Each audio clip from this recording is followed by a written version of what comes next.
house. Like, yeah, I have to send you a picture of what my vision board looks like. Honestly, because it's still relevant. Yeah, no, that's a good idea. I kind of hid it because I didn't want anyone to see it. Why are you? But I think I'm shy gonna about it? take it out. Are you shy No, about it? I just need to see it every day. Yeah, you do. Yeah, it's a reminder. Because I forgot about it. Yeah, until recently. Honestly, just having it there and seeing it every day is gonna push you harder towards your goals and dreams. Yeah. And you know that's what I've always told myself too. And you know, if you put your mind to it, anything is possible. Like, you know, don't think any less. Like, if you want it, you got to go out and get it.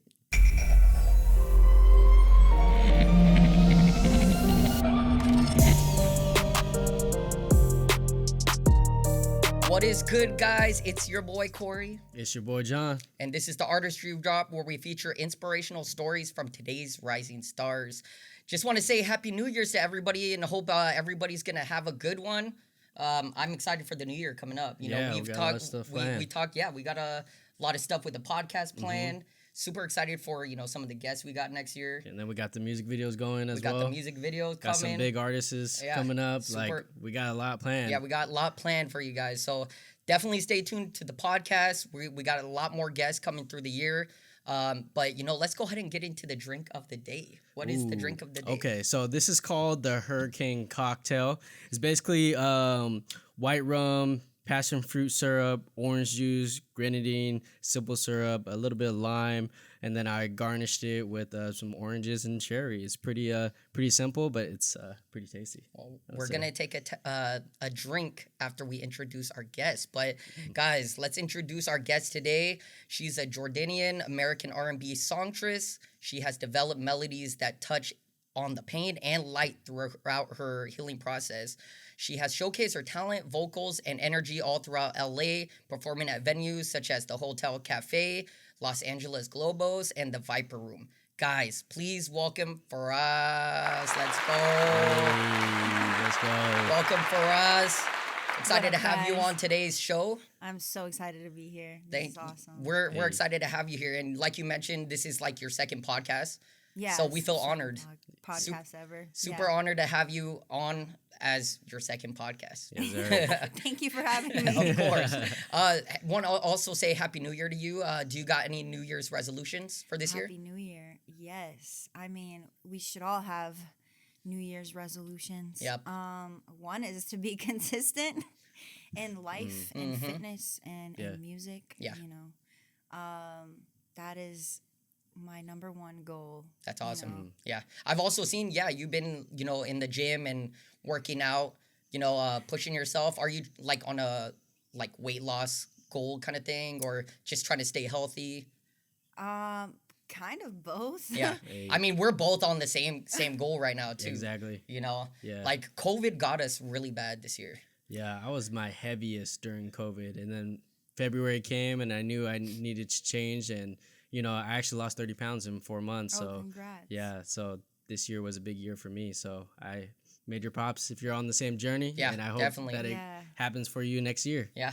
My thing though is like, these are dangerous for me, and this is what keeps gaining me weight. So my New Year's resolution is to stop drinking so much so I can Unless it's the podcast. Unless it's the podcast. Yeah, exactly. That is correct. But yeah, I need to, because, you know, outside the podcast, I tend to drink a little too much. And that's where my weight comes from, you know? So, no, that's not true, guys. That's exactly how I gained weight. Yeah. That and, not to get super deep, but I was on antidepressants, and I got off of those. Yeah. Okay. But that was hindering my metabolism, and I'm like, I gotta get the heck off of these. No, I understand how that is, because, you know, even my girlfriend, she was on that as well. And my sister was on it as well. So it definitely affects, you know, people differently, you know. Yeah. But no, I'm glad, you know, you got your New Year's resolution set up, and, you know, you're gonna kill those. Yeah. You're gonna do it. This is your year. So, but I want to get into, you know, just asking you questions already. Were you born and raised in LA?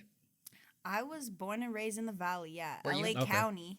LA County? Yeah, but like Mission Hills, Northridge area. But so I am from LA, but I'm from the suburbs. Oh, okay. Hey, it's all good though. Yeah, it's all good. I mean, have you enjoyed, you know, like being out here your whole life? Like, this is the place you really need to be with what you're doing. Like, has it been enjoyable? Has there been times where you're like, I kind of want to relocate, maybe New York, you know, because music is big there too, you know? Yeah, so here's the thing. I am not good with change. Okay. So I love to travel, Mm-hmm. but like I still want to go home and go to the neighborhood that I Yeah. know and Yeah. go to the stores that I know. Mhm. And Exactly. I do want to move. If anything, I want to move closer to LA. Mm-hmm. Because you live in the Valley right now, right? Yeah, I feel like it's nice Mhm. eventually. Like I want to end up there, like retire there and Yeah. own some properties in the valley. Because it's more but- like low key rather yeah, than being it's like more super low-key. fast paced. Yeah, because I haven't drove on the freeway and I don't know how long, and I Yeah. just drove in traffic right now to Yeah. get here, and I'm like, yep, that's why I don't Right. go to Facts. LA. Like Right. I don't drive to LA anymore. Yeah. Exactly. Yeah, because the traffic here is It just like. sucks. Like, Literally, I was getting anxiety, just not because of the podcast, but like just driving Yeah. on the freeway. yeah. Yeah. No, I honestly, like, for me, like, he knows this as well, but I'm impatient if I'm waiting in like a line too long. So that's where like my anxiety starts to kick in. I'm like, I start fiddling around too Yeah. much. And especially even when I'm in traffic, like if I'm in a line of traffic for too long, that's where I start fiddling and I start having that anxiety. Yeah, Yeah. you guys should have seen him like beginning of COVID because there's a line for everything. So it really humbled this guy down. Like he had to wait. Yeah. There was no choice. He had to wait. It sucks, you Yeah. know, but Yeah. it Did was you some, run out of toilet paper? no. Thank You know, God. we actually switched to ordering like toilet paper, all those essentials on Amazon. So now we don't really have to like go out and, you know, buy those kind of things anymore. Yeah. Which is super nice because in Amazon, like they come bulk. Like you get like 30 for like $30 or something like that, you know, and it's way better than going to the store because, you know, like for a 6 to 9 pack, they're already like $10, you know, versus what I you would didn't get. know that they had Exactly. a good deal like that. Maybe I should You- start doing trust Yeah, me. you that. should. It'd be convenience. Yeah, Yeah, it's there's so much good really deals in convenient. there. Yeah, so I would start looking into it. Yeah, but going back to what you said about like being in a comfortable place and knowing where you're going, you know, you said you like to stay in LA. I could definitely feel that too because growing up, I've always moved around all the time, and living in Seattle is where we're from, and I grew up there for like more than like over 10 years. I moved there when I was 13, but I was raised in Fresno, California, so and I was always moving. Literally every grade, I was moving to a different school, and then finally moving to Seattle, I stayed with the same friends. You know, had was very content. So moving down back to LA was a big deal for me because it was the first time being in Seattle was the first time I ever had like everything a stable. home. Yeah, call it a Like home. like stability. Yeah, and had long-term friends, and you know, go to my favorite like spot to eat. So yeah, I could definitely feel that. And moving here was like a big change, but we knew, you know, we had to do it. Yeah, to pursue what we wanted yeah. I to mean, do. I feel the same way, you know. And we've talked about this a few times on the podcast already. But you know, moving from a different state to a whole new state, and then you know, getting acquainted with everything. You know, there was definitely like a little culture shock coming down here. You know, Right, because for sure. it's so different from Seattle. The people are different. The environment is different. You know, so we definitely, you know, it took us a little time to get used to it. But also, I feel like we came at the wrong time because we moved here September 2019. COVID hits within like 6 months. So, you know, we barely had So y'all enough. feel stranded. Yeah. Yeah. Yeah. I mean, we barely was able to do anything because, you know, when we moved down here with work and stuff like that. So that's pretty much what we were already doing, you know, work, have a little fun here and there. But, you know, 6 months later, COVID hits and we're stuck in here for like the next year. Yeah. You know, so we really didn't get to experience LA like how we wanted to and how we envisioned it before we moved down here. Yeah. But, you know, now we're trying to take the opportunity to go out a little bit more and, you know, meet new people. But honestly, the podcast has helped so much because we've met a lot of new people and, you know, like you know, coming here, this is our first time meeting. Right. But, you know, we've talked quite a bit, trying to connect and network and Yeah, stuff. So I actually hit you up. yeah, on- you did. Yeah. Yeah, Because I but liked your photography. and your appreciate it. editing. Thank you. But yeah, it's dope finally meeting you. This is our first time. I know it's your guys' first time as well. Yes, sir. Yeah. Yeah, so, but like I said, that's another reason why I love LA is just networking. You know, I've met so many dope people out here and Talented people too. talented people, you know, and it's just dope seeing everybody, you know, on their grind. being in Seattle, it's so different because I feel like Seattle is definitely more of like an influencer based city versus like, like music and all that. Our city is pretty much all tech, that's where Microsoft, Amazon, all that stuff is. So you have a lot of influencers that just, do the whole influencer thing, paid sponsorships and stuff like that. So we don't really, when we were back there, we didn't really connect with a lot of music artists and stuff until we moved here. Right. So, this is why we're excited because, it's, we do music videos and, cover arts for albums and, stuff like that. So it's been such a great way for us to connect, with music artists and stuff like that. So that's the reason why I love LA. Hey. That's awesome. Yeah. I actually met someone from Seattle. She's a good friend of mine, and she's an artist. And okay. What's her name? Alexis Brooke. So if you ever do go... Familiar. Is she in Seattle still, or does she live down here now? She lives in Seattle still, yeah. But I just brought her up because I'm like, I don't know many people from Seattle except her, and she's actually the only she's an artist that I actually look up to, because when she was doing it when I was starting, so I asked her a lot of questions, and she was kind of like. She didn't know it, but she was mentoring me. Yeah. Okay. No, that's like, dope. Yeah. I would ask her questions and she would answer. She wasn't one of those people that didn't share the secrets, you know? Yeah. Like, and so I really liked her because of that. Yeah. No, and you know what? Those are the people you really want to connect with because, when I was, I started doing videography and stuff back in 2009, and then I decided to go to film school 2013. And during that time, it was so, I would ask people on YouTube that were doing like tutorials on stuff that I had no idea with. And, I would message him, no reply whatsoever. So this is something I also had to, try to figure out on my own. And when you do have somebody kind of, piggyback you and helping you out. And I know, I'm super blessed because I've met a lot of people in LA that are not from LA and they're artists. Yeah. And I just ask them questions and they actually reply. Like another person that mentors me and doesn't know it is this artist named Bear. She's from Taiwan, but she lives in LA. And like those two people, like when I first started, I didn't know anything. Okay. And I would just ask them like, what distributor do you use? And they would just tell me what they use and like gave me their feedback. And I don't know if it's because like they're not from LA and they're just. Do you think like, because it's so stereotypical, like even we knew this, living in Seattle, because we hear things about LA, about how people can be here. And do you think it's one of those stereotypes where like a lot of LA people are like plastic or just don't want to help people out? There are people like that in general, and there's people that are not from LA that turn LA like that stereotypical like. Oh, they're too cool, and like they won't laugh at your jokes because like they don't want to. They don't want to be caught like laughing. It's so weird. Yeah, we've had a few talks with some of the other guests we've had here, and they've said pretty much the same exact thing. They told us stories like where they went to like a mansion party and exactly. That's where you're gonna find LA people. Yeah. It's crazy because like what she was also saying was, they'll look up each other's Instagram, and if you don't have enough followers, they don't even fuck with you. Yeah, they do that to me. Really? There's people that do that to me. Like, oh, like you have 4K. I'm like, yeah, just wait. That's so fucked up though. Like honestly, I have 4K now, but just wait. No, for real. Like.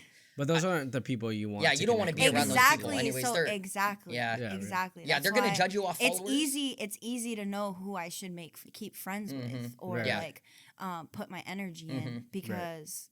You can tell if they don't follow you back. You know? Exactly. Like, I'm not going to beg for your friendship. You're lucky because I'm a good friend. So if you don't want to be my friend, whatever. Yeah, exactly. Like, Facts. No, facts, yeah. Like, it's still crazy to me that people literally judge people off of followers. It's like, to me, that's the stupidest thing. Like, here's the thing. A lot of people pay for their followers just so they can get that swipe up feature. Yeah. Facts. Exactly. And I refuse to do that. So you're gonna watch my growth one by one. Yeah. Exactly. But like a lot of people, and then they forget that they bought them.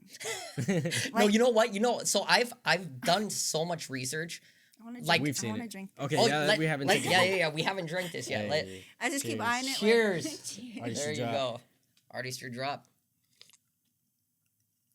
Ooh, that is good.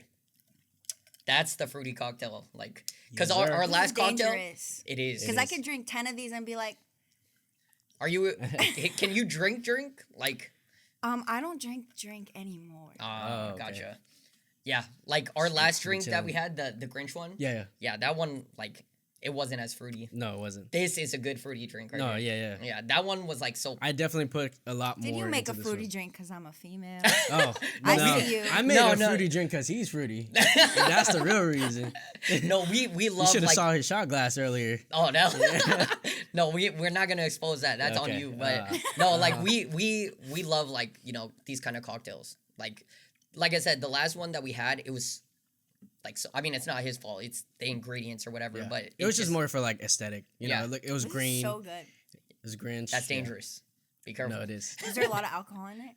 Yeah. Because I can't Usually. taste it. Yeah. That's Yeah. what's dangerous. Yeah, and that's the thing. Like, there's a lot of like one of my favorite ones is Blue Hawaiians, and there's like 4 different like alcoholic drinks, and there's like Yeah. rum, vodka, blue curacao, and each one is almost like 40%, and you Yeah. do about 2 shots of each one. Yeah, this one So- you're actually supposed to make it with dark and light rum, but we didn't have dark rum, so I just did only light. I did about 2.5 shots. It still tastes good That's to me. fine. Not crazy. Yeah. It's not crazy. I mean, we don't want to get fucked up on the podcast, Right, right, anyways. right. It's like, Yeah. we I still wanted to. I shit. Well, note taken, part 2. That would but be fun. you know what? We were even No talking about filter. no You know. filter. I know, Hey, right? Don't- That's why I probably don't drink anymore. no, you can say whatever you want. I mean, Yeah. like we want people to speak their mind as well. But Yeah. of course, like our show is really dedicated to being inspirational and stuff like that. But hey, like we always have fun on this podcast and pretty much say whatever. But also at the same time, remembering, hey, we're trying to be inspirational out here Yeah. too. And also you know? just being open, Yeah. I think that's why we introduce alcohol to the podcast Yeah. because it opens more people up. yeah, you yeah. know, But rather also than- we enjoy drinking Yeah, too. and we so enjoy it's like, drinking too. People don't know this, but I have social anxiety. So Oh, you do? oh really? yeah, so Okay. I was just like, you offered me a shot. I was like, yes. So when Drink, you yes. like Yeah. when there is one person that we talked to as well that they haven't gone out in a while and was in a big group yeah. that they haven't been in for a long time. Is that kind of like with you, like if you go in a big group, do you kind of get anxious? No. You love it? And it depends. Mhm. So like if they're my friends and there's a big group of them, Yeah. it takes me like 5 minutes to warm up. Mhm. But if I don't know anyone, it takes me like 3 days. 3 Okay, days. yeah. Well, let's say like you're in like a concert or just in a you go to like a club or Club, something yeah. like that. Is that something you kind of Well, get social anxiety with, or No. No? Because Okay. there's going to be alcohol there. yeah? Okay, That is yeah. true. That Yeah. is true. Yeah. So we found the way to her heart. Alcohol. It opens you up. So Yes. I mean, I guess Yeah. we're gonna hear some things today. So I definitely want to get back into kind of what we were talking about. Like getting your opinions on LA and stuff because you're born and raised here. Which is kind of rare because everyone we've met in LA is not from LA. Yeah. A lot of people move from different places. So it's kind of dope to get a perspective of somebody who was born and raised in I was LA. born in Panorama City. Panorama. Panorama City. Off the 360. 101. Off the- 101? No, 170. What am I talking about? Where's 170. 170? Where's I've the never heard of 170? So you 170. take the 5 to the 170 to the 101. See, that's how you know we're not from here. Is that like near Calabasas area? No, it's by North Hollywood. Oh, okay. Okay. Yes. I mean, like you said, that's how you know we're not from Technically- here. Yeah. Okay. No, but yeah, I mean, like I said, kind of back to what we were talking about. Yeah, like, people judging people off of followers. Like, it's still crazy to me that people do that. And like, what's the craziest experience you have ever gone through that? Like, people kind of judging you off things. The craziest? Is there a crazy moment at all? Or maybe a story where you thought they were like your friends and maybe they showed like a different side of you based on like how they blew up or something like that. Luckily, no. Good. That's good. Yeah. No. I'm such a good.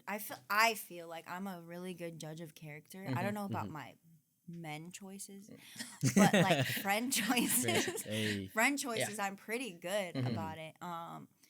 Also, like, I'm very intuitive and I reflect a lot. So if I feel like I'm not getting the energy reciprocated, then I pull back a little bit, you know. Yeah. Right. Also, there are artists that I met in the music industry that, you know, we just didn't connect on like an emotional level, and I kind of think that's why they probably didn't follow me back. But also, I don't really care. Yeah. Like, Yeah. I mean, it's just I followers. don't really care. You know? Like, my Instagram is for people that want to listen to my music, and a lot of artists, they're focused on their own music. Yeah, So that's I don't facts. really take it. I don't even take it personal. Yeah. Really. Yeah. I mean, you shouldn't. I mean, you know, like, because it's a business. At the end of the day, like a lot of people's Instagrams in LA, it's their business. Yeah. So they're, you know, and then they get all this advice. They get all this advice like, you need less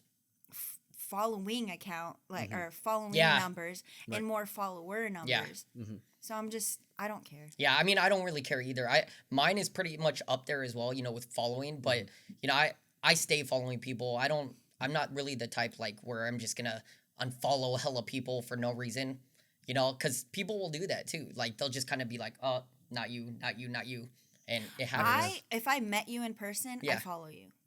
That's how it works with you? That's how it works. If I met you, if I know you, if we've no, had some a people are like that. conversation, Yeah, some people are like that actually. I will follow you back. Yeah. Because you're obviously following me. Yeah. Of But course. if I don't know you, I've never had a conversation with you.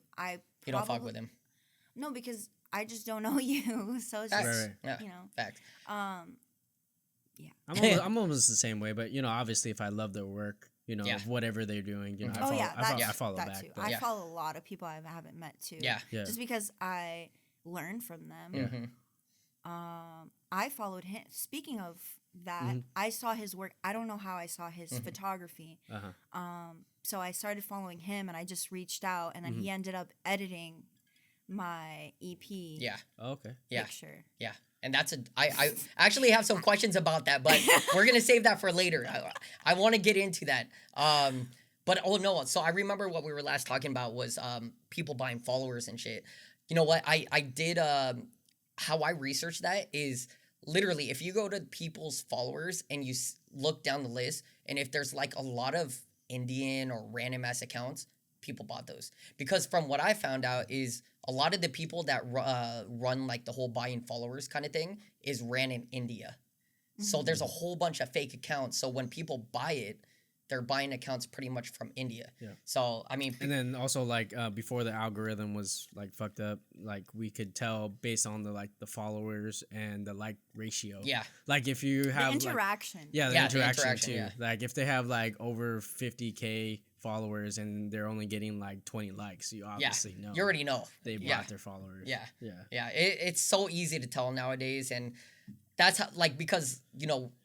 I mean, I'm not gonna put names out there, but you know, we've known some people where it's like they have hella followers, like 100,000, and they're getting like 50 likes. Like, here, people think that like if you pay for followers, they will not like other followers will naturally follow you because you have the clout. But really, it's like the engagement. It doesn't even matter how much followers you have. It's really just the engagement. Yeah. No, and that's another thing too, is like, you know, like you mentioned, is before the whole algorithm happened, like Instagram was such a perfect place to get, you know, all your work out there. But it's like now, if you don't get a certain, I think it's like 10%. If 10% of your followers don't see your work in the first place, then it doesn't get pushed out to all your followers. They only show it to 10% first. And if you get enough engagement, it pushes it out there more on the algorithm. I kind of noticed that too. Yeah. So if you get like hella likes, from what I've read, if you get... Instagram is inconsistent. It is. No, it is. Because like I'll get... Okay, this doesn't fucking matter, obviously. Sorry, excuse my language. No, you're good. You're good. It doesn't fucking matter, but it's so inconsistent. Like I'll get 2,000 likes one day, and then that's if I use hashtags, but I hate using hashtags because it's so I get what you're saying, but it does help. It does help. It does help. Like, I haven't done it in the last 5 posts, and literally no one's liked it. Have you like you said, it's consuming? Like, wow. Do you save the tags in like a notepad or in a note on your phone? Yeah, in a note. Okay. Also, there's this app called Hashtag Expert, but I'm like, I just feel like I'm doing the most, doing too much. Like, no, it's but so you know, extra. it's one of the best ways to get your work out because you know that's how you're gonna get. That's how people are gonna find you is through hashtags. You know, because if you don't use hashtags, then only your followers are gonna see it. Nobody else. Like, so I've been experimenting with not using hashtags, and it hasn't been going well. So I probably just now go back. You just gotta go back to it because I try to maximize mine as well, and maybe that's how you found my work was through a hashtag. Maybe I have no idea. Yeah, see, I don't even remember. I don't remember either, but I remember just like the lights that you use in your photos. Yeah, neon lights. You know, that's all we mess with is neon lights. That's why we had to decorate like our whole space. Like we got RGBs everywhere, and we just love playing with lighting, especially for photography. And that's one thing I haven't played around with yet when it comes to music videos is like neon lighting. That's one thing I've been wanting to do for the longest time is like utilize neon lights in a music video because that shit would be fire. That would. It already turns out fire with photos, but I haven't done it in music. Yeah, why haven't we done that yet? I don't know. Why haven't we? I don't know, but wait, that would be cool. Yeah, it would be fire. So, I mean, I reached out to you about a music video before, so hey, the offer still stands if you're wanting to work eventually. I actually have a lot of music coming out, and I kind of want to shoot for my EP that I just dropped in October. Yeah. Hey, like I said, but I'm just like, it's so much energy. No, it is. Yeah. Because I'm so involved in the music video and the storyline and the outfits and style. I style myself. Hey, my and girl, I have my friends help me, but like I style myself. So my girl, I showed her, your music videos, and she's a designer. She's a fashion designer, fashion/costume designer. There we go. We're networking right now. Yeah, and she actually said she would love to make something for you. So you guys can make something work like that. And she makes everything custom too. Yeah, she makes clothes. Yeah, I mean she got her whole like setup. She went to fashion school and all that stuff. So she did she designed a dress in the last music video we shot.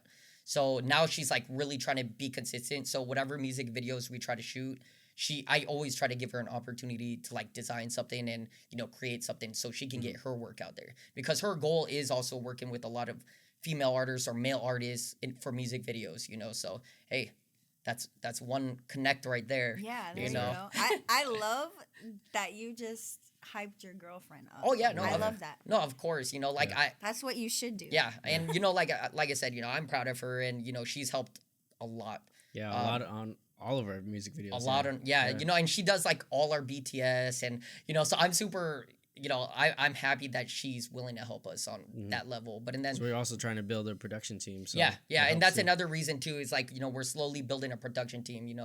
We got me as a director, camera operator, him as a assistant director, my girl as fashion designer. We got that's so cute. Yeah, we got it. Like we're because this is when we moved down from Seattle. Our goal was also to open a studio and also build that as like a production studio or production team, for music videos and short films or whatever, So now it's like COVID, it's still around, of course, but now things are opening up. So it's like now is the time we got to start doing it. So by next year, we're like prepared, and we could start doing bigger things, So, but like I said, I mean, hey, if you want something, designed on the next music video or whatever, whether you want us to shoot it or not, like hey, I say we start brainstorming. Oh yeah, let's do it. That's what we typically do anyways. And our pre-production process it takes a little bit, but all the music, outcome. Yeah, the outcome is. What do you mean by that? Like the planning that goes into it? Yeah, like we do a lot of. That's good. I'm glad that you guys put energy. Oh yeah. No, planning. we make treatments. We meet with the artists, talk about what their ideas and. Try to figure out what they want, and then I go in, make a treatment, pretty much the concept, what the color should look like, all that, and then we go location scouting and I make a storyboard and shot list, and it's a lot, but the ending is like the final. So a lot of some artists don't know how much goes into like the pre-production. Yeah. So they just want to like shoot next month. Yeah. But we have to like lay it out like, no, we need a story. We need to, you know, talk about it. We need to know what your background is. Do they ever help you with that? Oh, yeah. Okay, so that's another thing we've talked about a couple times. But, you know, they're like, even in the past in Seattle when we worked on music videos, some just don't have ideas and concepts. So, and then it's relied on us. So, and then we're like, okay, how about this? And they're like, you know, okay, fuck, okay, like, okay, here, how about this? How I'm about very this? involved in the things, And that's that good. I do. You should, like, you should be. And I feel like any artist should be, because I pick the location, the vibe, the colors. Well, I get help with the colors, you know, because it really depends on the videographer too and what they like shooting, because it's also their art. Yeah, and I'm very considerate about that. Yeah. But it's a collaboration, you know. So at least you're helping, you know, the videographer and all that, you know, as well. Because like I said, I mean, there's been tons of times where nobody has helped us, like the artists, like they don't know what they want, so it's like we have to figure it out for them. And it's crazy because, you know, sometimes I get like I want to just like, you do it. See, but that's the hard part, because, you know, like what I say is like the artist is the one painting a picture through music, right? So it should be the same way. They already have like video. A concept, like making the song, what the song is gonna be about. So they already have like they should have like a visual of like while they were like making the song. I don't know if you know this rapper. His name is Joyner Lucas. Of course. He always writes. We love all his videos. Exactly. His so videos he writes music like already thinking about the music video. Yeah. And I kind of took his advice sometimes, and every time I'm writing a song, I always automatically think of a music video. That's fire. Yeah, some of my favorite music videos from him is Revenge and that new one. I forgot what the song's called, but with J. Cole. Yeah. Oh, that one's dope. Yeah. Speaking of music videos and songs in general by Joyner Lucas, I don't know if it's really deep, but the song Happy Birthday, that shit blew my mind. I watch it all the time sometimes. I don't think I've seen the music video. Yeah, I don't think I have either. It's crazy. I'm just like, this man thought about this. Yeah. It's just so good. That made me become like a huge fan of his. What we like about him is just how the cinematography is so like crazy. Like it's like literally cinematic. Like a movie. Yeah, it looks like a movie. Yeah. You know? Watch Happy Birthday. It's deep though. Okay. Like be prepared for. Oh yeah. No, you know my favorite one is the one take one where all the CGI, like he's on green screen and it's just rotating. Did you ever see the behind the scenes for that? No. That one is fire. So like, wait, what song is that? I forget what song. Yeah, I forget what the song was, but he's literally like on like just in the center, and they have this green screen rotating around him the whole time, and every time it rotates, the background changes. It's fire. Like I'll probably have to send you the link so you can see it, but that shit was creative as hell. Like that takes a lot of. It's a big team effort to do, but a lot of CGI to do, because the CGI looks so perfect. I was like, damn, it looks like he's like really there. I haven't seen that. Yeah. Okay, I gotta show it to you. There's another music video that I love. It's by A$AP Rocky, LSD, I think. I think it's that one. But it's basically like, I don't know if they're standing still. There's a lot of effects on that one. Yeah, it's crazy. It's so cool. I think it's just like I could tell like there was a lot into that music video. No, and you know what? That's like, you know, that's the goal with like my filmmaking or music videos is I'm really trying to go the cinematic movie route. I want to create movies, and we've talked about this so much. Like, I don't want to create a music video. I want to create a movie, like a storyline. Exactly, a storyline. Because I mean, you know, of course, I never knock like any other videographer for their work or anything, but you see a lot of the YouTube music videos that come out with hella random effects and stuff. Like, I just, it's not my thing. You know, I want to create a storyline, like literally a movie. And that's the way we've been going with like these recent music videos. Before it was just kind of like, we just film whatever looked cool. But now it's like, you know, I'm trying to take what I learned in film school and make movies. We also don't want to make something that's like recycled, right?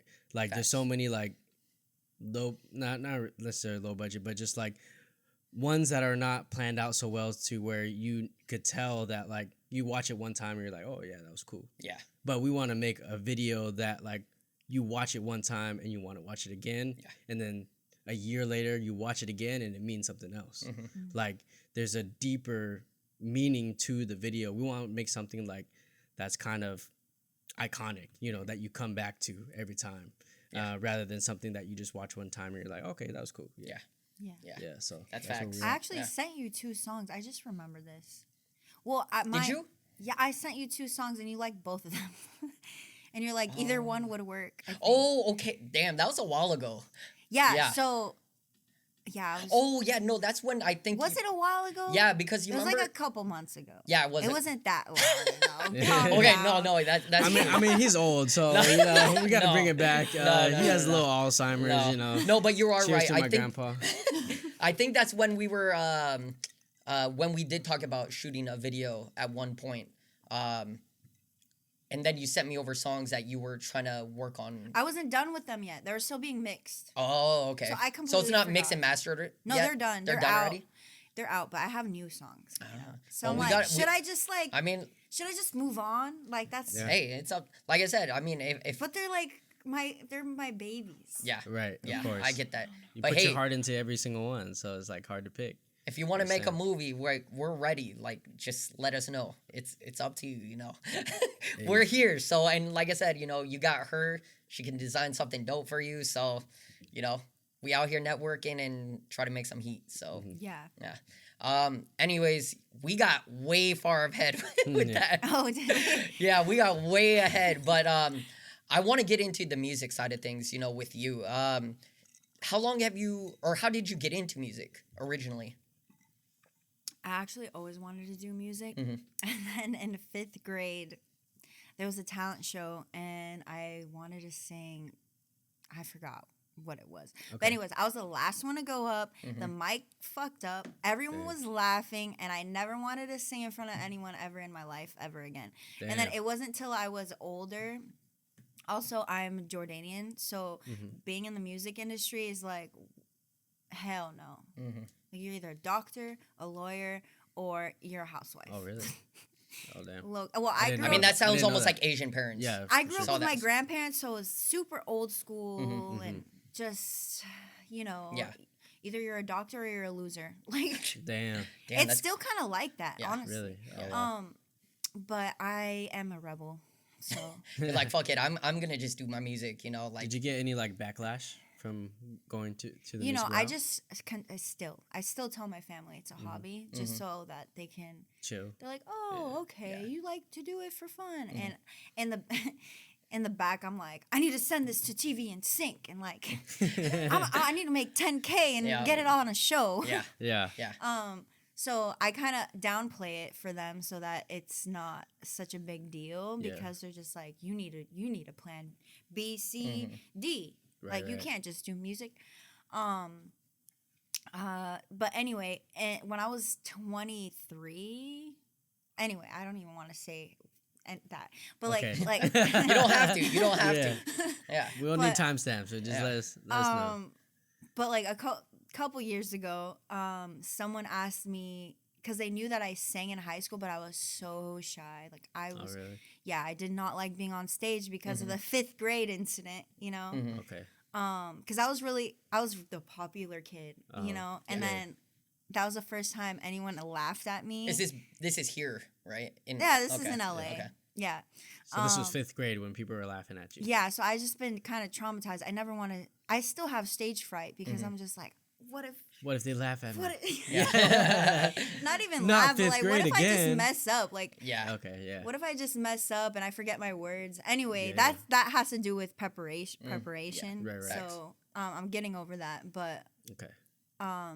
someone asked me to be on their song. It was an old friend. And he was rapping at the time. He doesn't rap anymore, but he invited me to the studio so I could do an outro for his song. That song's not even out anymore. Oh. But I used to write music just for me. Yeah.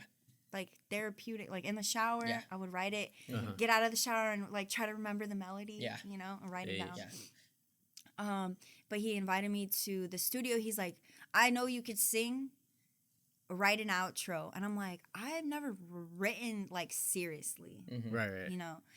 So I wrote an outro. I'm like, this is pretty tight. I went to the studio and it was so close to my house. It was, I forgot what it's called. Infidelity Studios, somewhere in Van Nuys or somewhere. Okay. And I'm like, this is so close to my house. What the heck? This is doable. Yeah. This is kind of fun. So it was my first time in the studio, and he ended up releasing the song. I don't know where it's at now. It's not on anything. But after that, I'm like, this is kind of cool. So I went home, and that week I finished a whole song. It's called Ashes. It's my first song I ever wrote fully. Okay. And it's still on SoundCloud because like that's like my first song. Yeah. Full song, structure wise. Yeah. What was it, like 3 minutes? A 3-minute regular? Yeah. Yeah. Shitty recorded vocals. Yeah. You know. Hey, you got to start somewhere though. But I wrote that myself, like all of that. Yeah. You know. And you know, when you write a song, like it's not easy. So if you write a song all the way through and it's complete, like major props. Right. Yeah, I have yes. Go ahead. Facts, because I would stop. Sometimes I stop halfway through the song and I'm like, this is so good, I'm gonna fuck it up. Like, like, how am I even supposed to top the first verse? Yeah. Yeah. Anyway, now I have some, like, my friend Matthew, he co-writes with me because I get so stuck in my head. He's just there to, like, snap me out of it. Like, how's this melody? Like, just distract me so that I'm not overthinking, because I'm definitely an overthinker, especially with music, because I'm a perfectionist. And that gets you so far, you know? Yeah, exactly. But yeah, that's how I got started. I just someone invited me to the studio to write and sing for their outro. And how long ago was that? Man, like 7 years ago. Oh, wow. So you've been doing music seriously ever since then? Yeah, I mean, I was still in undergrad, going to college and dancing. I was a hip-hop dancer. And I did all that at the same time. But seriously, like, I'm going to be an artist and I don't want to do anything else was 3-4 years ago. Oh, okay. So that's pretty about recent, how long you've been doing, or seriously? Like, seriously, about like 3 to 4 years? 4 years ago. Okay. Hey, but actually, I don't even know. 2014, 15. That's about six years. Yeah, 6 years ago. Yeah. Hey, but I mean, you're killing it though. You know, you got some heat. Thank you. Yeah, you got some heat. So, we'll talk a little bit about it. Yeah, we'll talk a little bit about that. I do kind of want to get into, like, did you go to school for music at all? Like, did you consider it vocal lessons or anything like that? I recently got a vocal coach this past year, 2021. She's amazing. Shout out to her. Shout outs. Hey. I actually stopped doing that because it was stressing me out. Oh, really? What made you, like, want to take that step, like, outside your box to, like, get a vocal coach? Because I'm naturally, I want to be humble, but, like, I can naturally sing and write. Yeah. But imagine what I could do with training. Yeah. Right, exactly. That's and where that my goes head for went. anybody. I'm like, imagine, because funny story, I met Ariana Grande when she was on Victorious. It is hot. Oh, really? I think it's the alcohol. Yeah. I met Ariana Grande on a music video set because I also used to do acting. So I did, like, a lot of background work. Yeah. And she was always singing, like, in the back. And this was before she was famous, before anything. Yeah. And if you look at her videos back then, before, like, all her training, she was decent. But, like, her ability to sing right now blows me out of. She's crazy. Right. Yeah, she's crazy. Blows me away. Her range is crazy, Yeah. I'm a big Ariana. Oh, my girl is too. Like, as a person, like, I don't even listen to all her music, but as a person, like, she's like an icon. Yeah. You know. Is she your queen? No, my queen is JoJo and Kehlani. Okay. Yeah, no, because my but girl, she is. I mean, I just feel like eventually one day, like, they're all gonna be my friends. So hey. That's a good goal. That would be dope. Like, just being friends with all of them and right? shit. Yeah. I know I'm gonna meet them. Going out together. I'm gonna meet them all one day. Actually, I already met Ariana Grande because I was on the Victorious music video. Hey, anything is possible. That's my tagline. She was so nice to me. Yeah. She was so nice. No, and I mean, you know, I've heard she's pretty nice in person, but and then I've also heard, like, you know, she can be a. But you got to remember, like paparazzi sucks. So like that's they facts. put you in a bad mood. So Yeah. whenever anyone wants a picture with you, Yeah. you're gonna be like, fuck Yeah. off. Like, And that's how why many Justin- times am I gonna Right. do this for the rest of my life? Yeah. Like it gets Yeah. annoying. Yeah. Like It does. I don't know that I don't have experience with it, but I can You imagine. will soon. Exactly. You will soon. And they're always not Honestly, gonna, I'm gonna be so hyped. Like Yeah. if anyone Yeah. wants a picture with Yeah. me. No, I mean, honestly, I feel like that's a goal for any artist, is to the point where like your music inspires so many people, and you know, they just become one of your biggest fans, to the point it's like people notice you everywhere.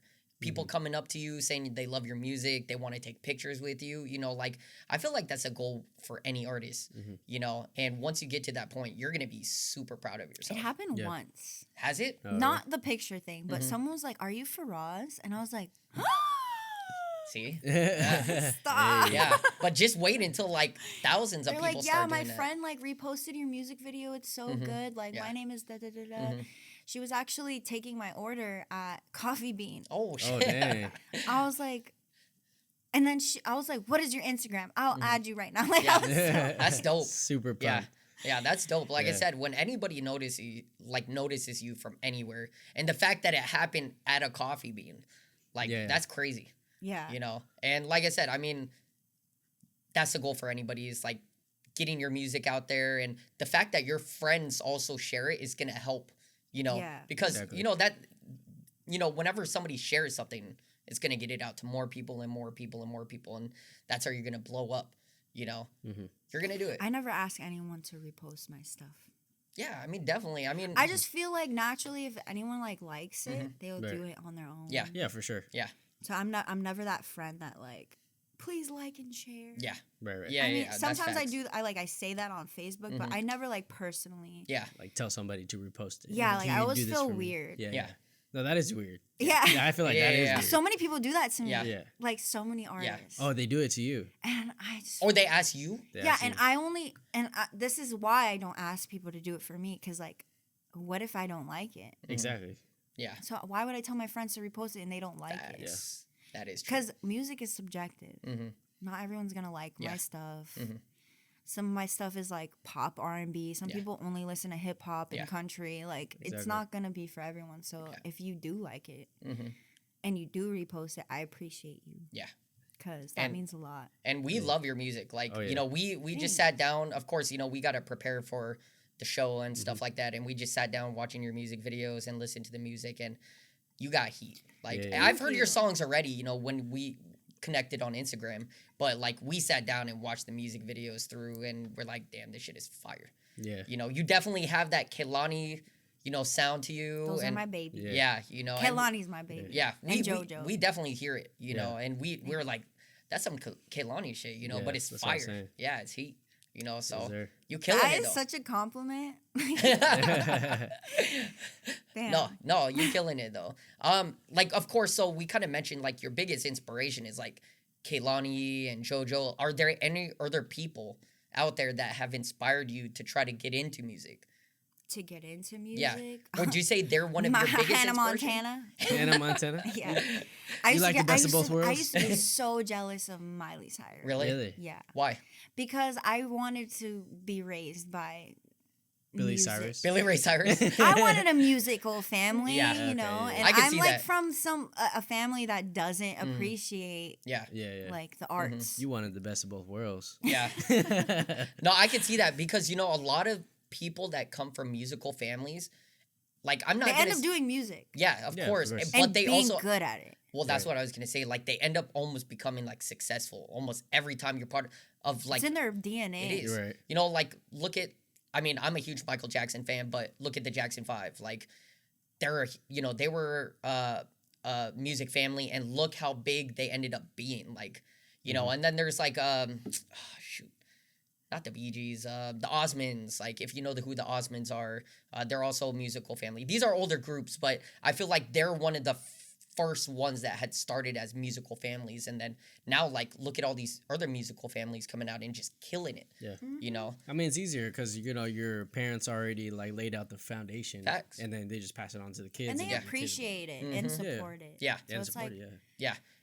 And I think that's I mean, I'm not going to say like that's every musician's dream is to be part of a musical family, but honestly, I feel like it helps a lot. Like, you know, because when you have somebody that has been in the industry or, you know, knows music already and you're raised on it, that's already going to help you, like, be on your way to success, you know? I'm going to say this right now. I think anybody who's, like, in the creative field or, like, in the entertainment field and who has, like, kids, I feel like they're going to be better parents because they're already open-minded. You know, and then they'll support their kid. Speaking generally, they'll support their kid in whatever their dreams and passion is, even if it's not what their parents do, because they are like open-minded. Oh, you know, yeah, that could be an avenue. Yeah. You know, rather than our like traditional parents who are grown into that 9-to-5, you know, job and institution. They were like, no, you know, whatever you're doing as a hobby, that needs to stay a hobby. You need a 9-to-5 job. Yeah. You know, but with us being in the entertainment industry, I feel like when we have kids, we're going to be like, okay, yeah, whatever you want to do, you could do it. I've thought about that, honestly. Like, I've thought about when I have kids, I also want to raise them to, like, I mean, of course, it depends on if it's a boy or a girl. But even still, if they are a boy and girl, like, I would love to raise them on using a camera.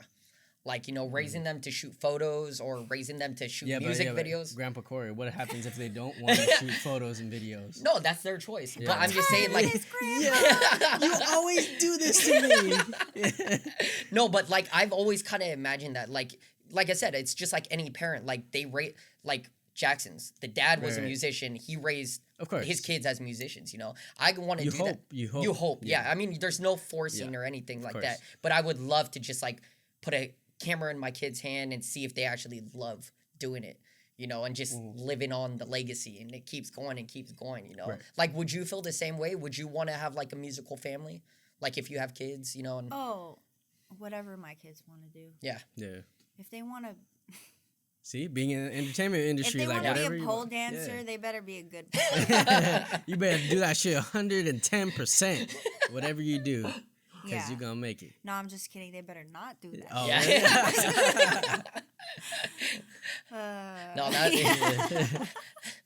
yeah. No, but that's how I feel when it comes to, like, you know, raising kids. Like, I would love to see the legacy just keep living on. No, here's the thing. My dad's side of the family, I'm fully Jordanian, but my dad's side of the family is very, like, you need to be this and you need to do that and get your shit together. But then my mom's side, I'm like, I'm doing music. They're like, do whatever that makes you happy. That's dope, then. Like, yeah, it's that's dope. your life. If you don't want a 9-to-5, don't get a 9-to-5. And that's my aunt. I love her to death. Hato, I love you.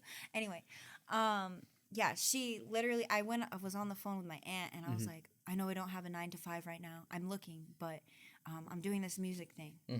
Okay, leave me. I just want everyone to leave me alone right now. Yeah. And then she's like, "It's okay. Do whatever makes you happy." And I'm like, "Why wasn't I raised with this side?" Right. No, but you do got to do, you know, whatever you can. Like, here's the thing: everyone's gonna do what they want to do anyway, facts, with or without their parents' support. But it's just better on. It's just better for the kids if they do have support. Yeah, you know? Exactly. It is. And we did talk about that with a previous guest as well. And yeah, it's just so much better when your parents, like, do support you in what you're trying to do with your goals and your dreams, and everything just goes a lot smoother in your life, I feel like. You know, there's no arguments with, like, your parents being like, you can't do this shit or you can't do that and blah, blah, blah. It's like they just fully support you. You know? Right. Yeah. So my grandpa was really strict, and he raised me. He was my dad's father. And he did not like acting. He didn't like singing. He didn't like dancing. But I would show him anyway. And he's like, dang, that's pretty good. That's dope then. He's like, I like your song. It's really good. So he supported you from there then No. on out? No, still? No, he's just like... He was like, I like it, but I don't support you. Damn. I like it. You have a beautiful voice. Yeah. But you need to go to school. Yeah. I'm like, okay. It sounds like he needs a little bit more convincing. Yeah. Has he seen your music videos? Hell no. Well, you don't want to go there. Rest in peace, he's gone now. But okay. Recently, 2020. But before that... Yeah, sorry about that. Because I've been doing music for... like 6 years. So I like my first 3 songs, I would show him, and he'd be like, "This is you, wow, this is nice." Yeah. I mean, he's gonna be proud of you. But you're still getting your degree, right? Hey, I mean, honestly, like, I get that because, like I said, I mean, you know, we come from like Asian like parents. Like I'm half, but you know, like definitely schooling is important for like Asian side of things as well. You know, but yeah, I mean, you know, the fact that you do just have like a lot of support on your back is always gonna help you. I feel like that's the main. And you know, they grew up in a, you know, like a 9-to-5 background. So That is facts. sometimes it's hard to break it to them that, you know, that you could really make it. And sometimes they don't believe it until you actually make it. Yeah. I think it all stems from their fear of failure. Of course, yeah. And they always want the best for you. Of course. Know? Like your parents just want the best for you. Exactly.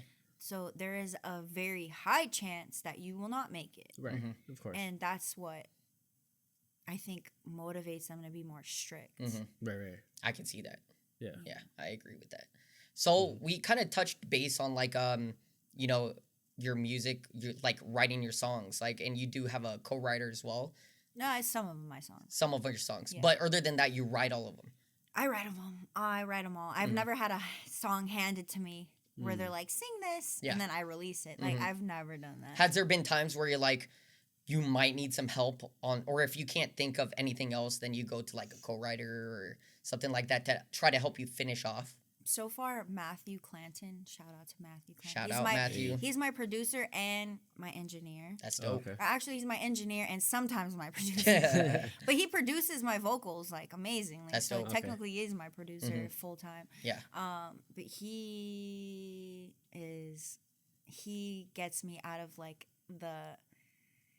everyone says a writer's block isn't real, and I beg to differ. Yeah. Yeah.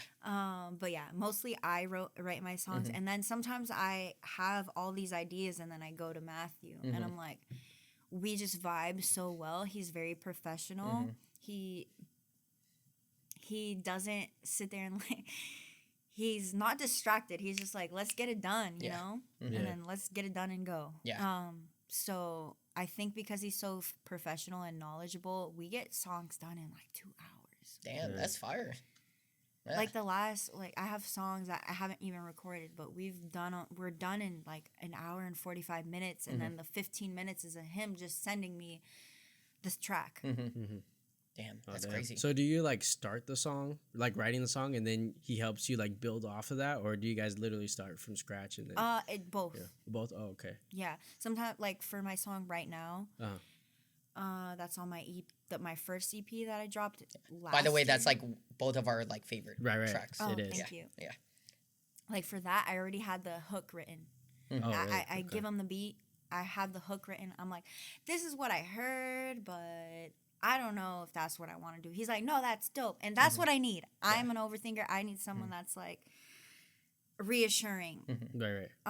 So he's like, that's dope. We're using that. Next, let's write the bridge and stuff. And then we both come up with a melody first. I need a beat first. That's how I write. So that's how you work.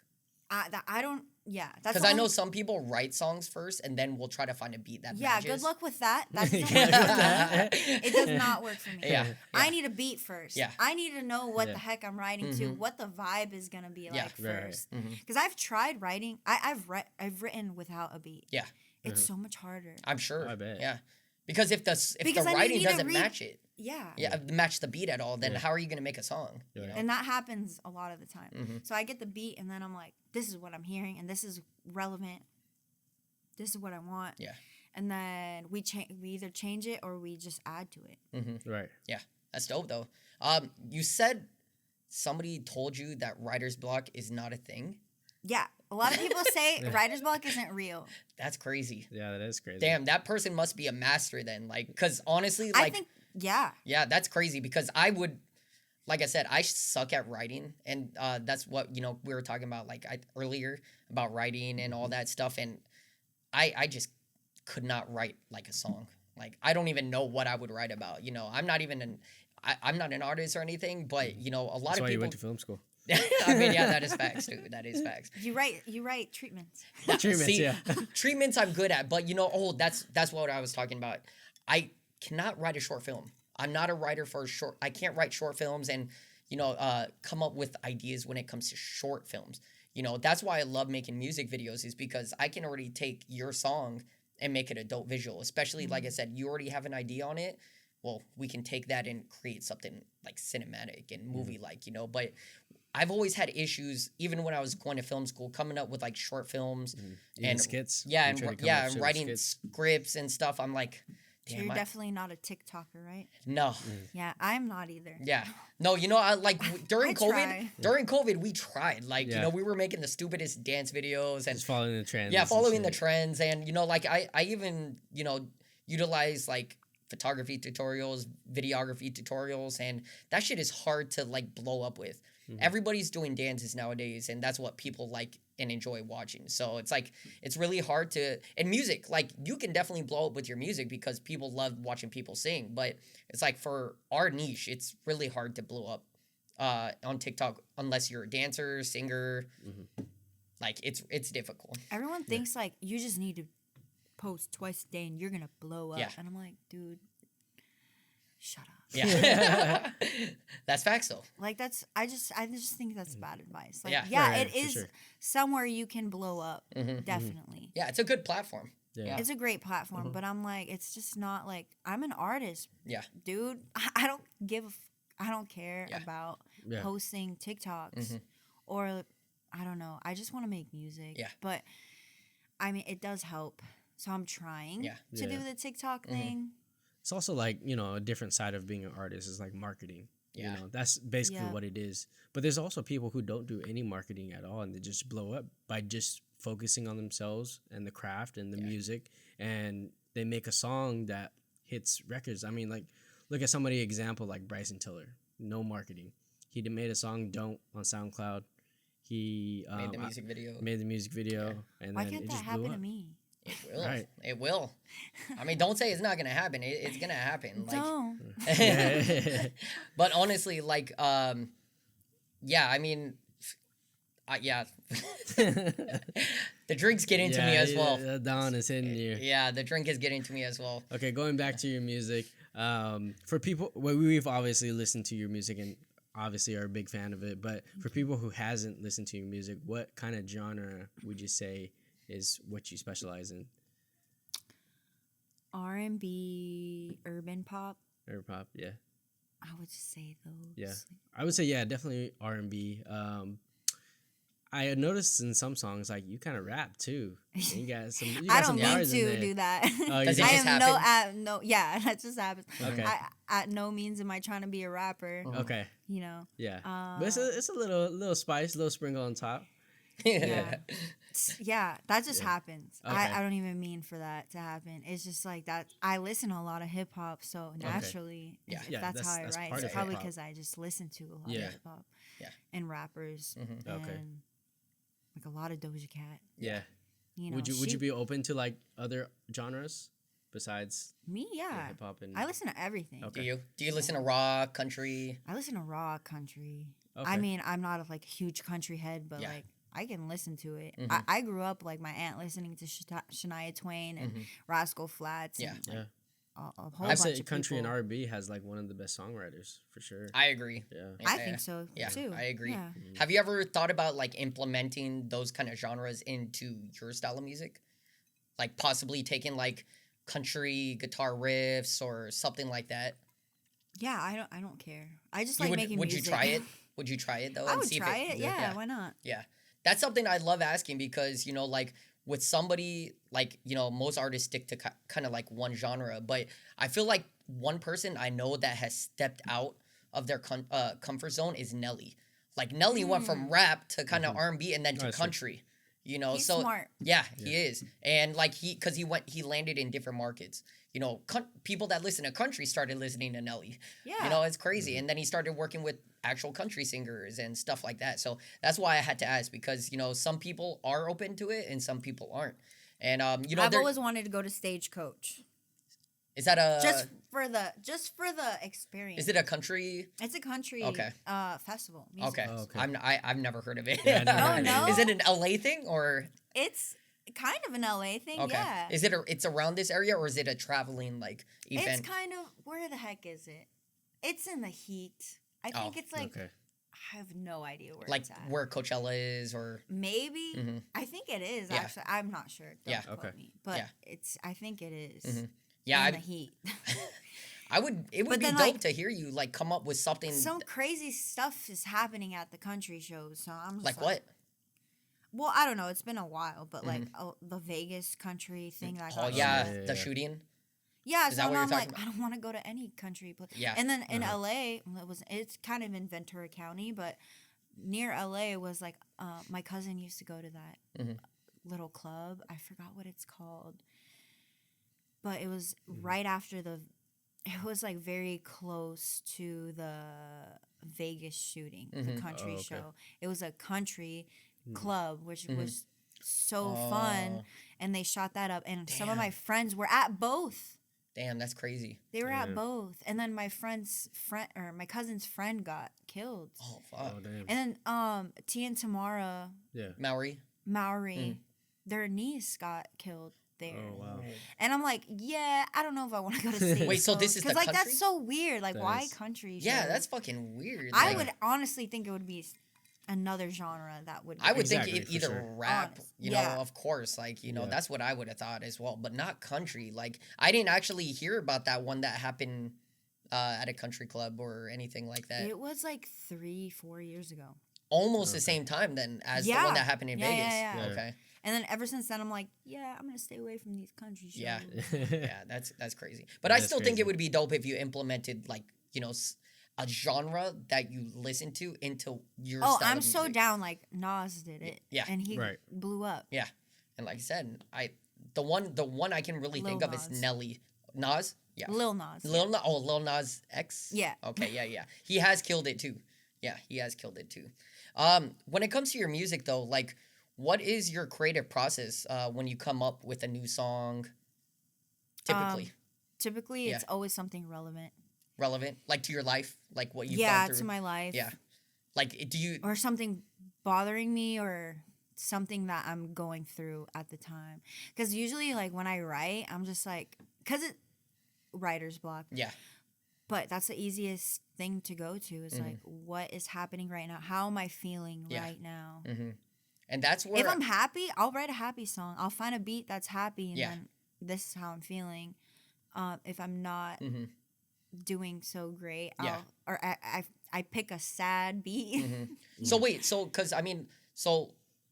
because you work typically with a producer, does the producer send you beats, or do you Beat just pack. kind of find like beats and then you just start writing?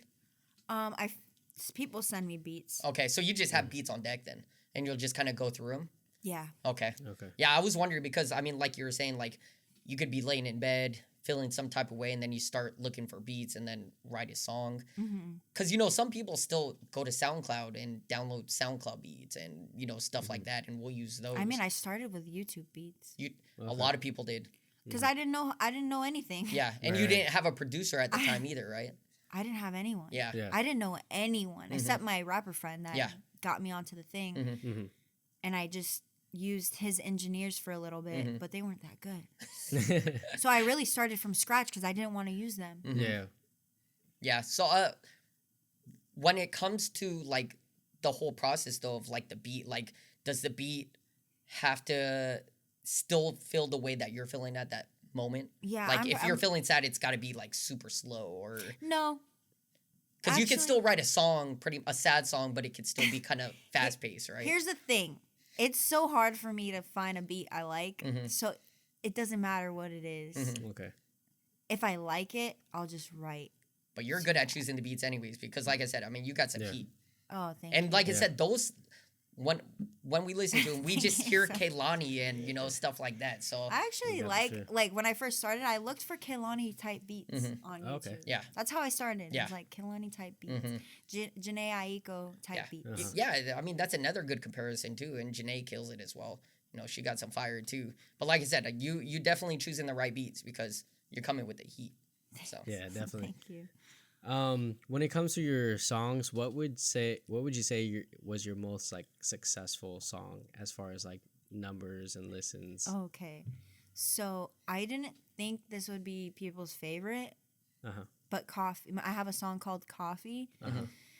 And I had a 3-song EP, Coffee, Right Now, Prove Me Right. And Coffee is just like, even with my new songs, it's still surpassing everything. Like, really? people want that type of vibe. It was like, it's like moody R&B. Yeah. And it has really cool, like, drill type drums. Yeah. Kind of. Yeah. Okay. Influenced. And that's what people like so far. And I'm like, I gotta do more of that. Because I'm starting to like really analyze my fan analytics and my data and just everyone reposting. When anyone reposts, it's always coffee. Exactly. Oh, okay. So I'm like, okay, I'm reading the room. Okay. Yeah, I was gonna ask because like when you have a successful song, like do you find yourself like trying to recreate the same formula that you did from the beginning, you know, or do you come at like each song as its own individual thing? You know? They're all individual, Okay. but right. but now I keep in mind like people like coffee. I need more songs like coffee. Right. Yeah. I need That makes more sense. like sexy, like vibey songs. Yeah. And I mean, I have a song that I wrote because of coffee. I'm like, it kind of inspired that vibe, and that's coming out in February. It's called Right to Sleep. Right to sleep. We're excited to hear it. Hey. So your ethnic background is Jordan. Is that what Jordanian. Jordanian. So I want to know, like, are you looking to break into like the Jordanian market at all, or are you just trying to strictly stay like U.S. based?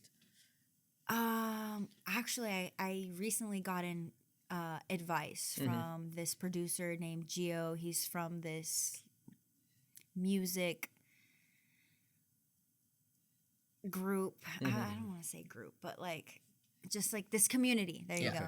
His name is Gio. I've been working with him. He's a producer, and he actually taught me that on Spotify, when you pitch your song for a playlist, you don't put your hometown as LA. You put it as your parents, where they're from. So Interesting. I'm gonna start doing that. Yeah. Okay. And Did he tell you why? because it's a smaller niche. It's a small. It's better for marketing. Yeah. Has more And plus, discoverability I'm in very that proud process. to be Jordanian. Yeah, of course. You know? Yeah.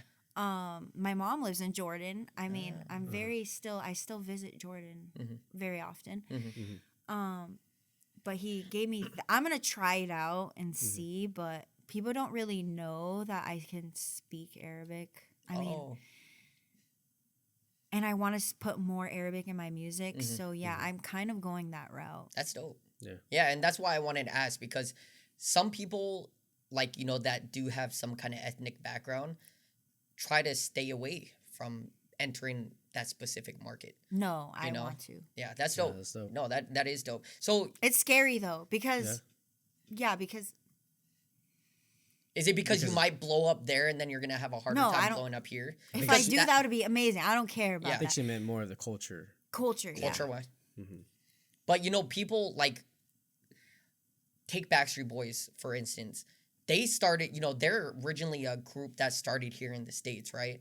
But they weren't really doing much, so they ended up going overseas. I'm a huge Backstreet Boys. Hey, I am too.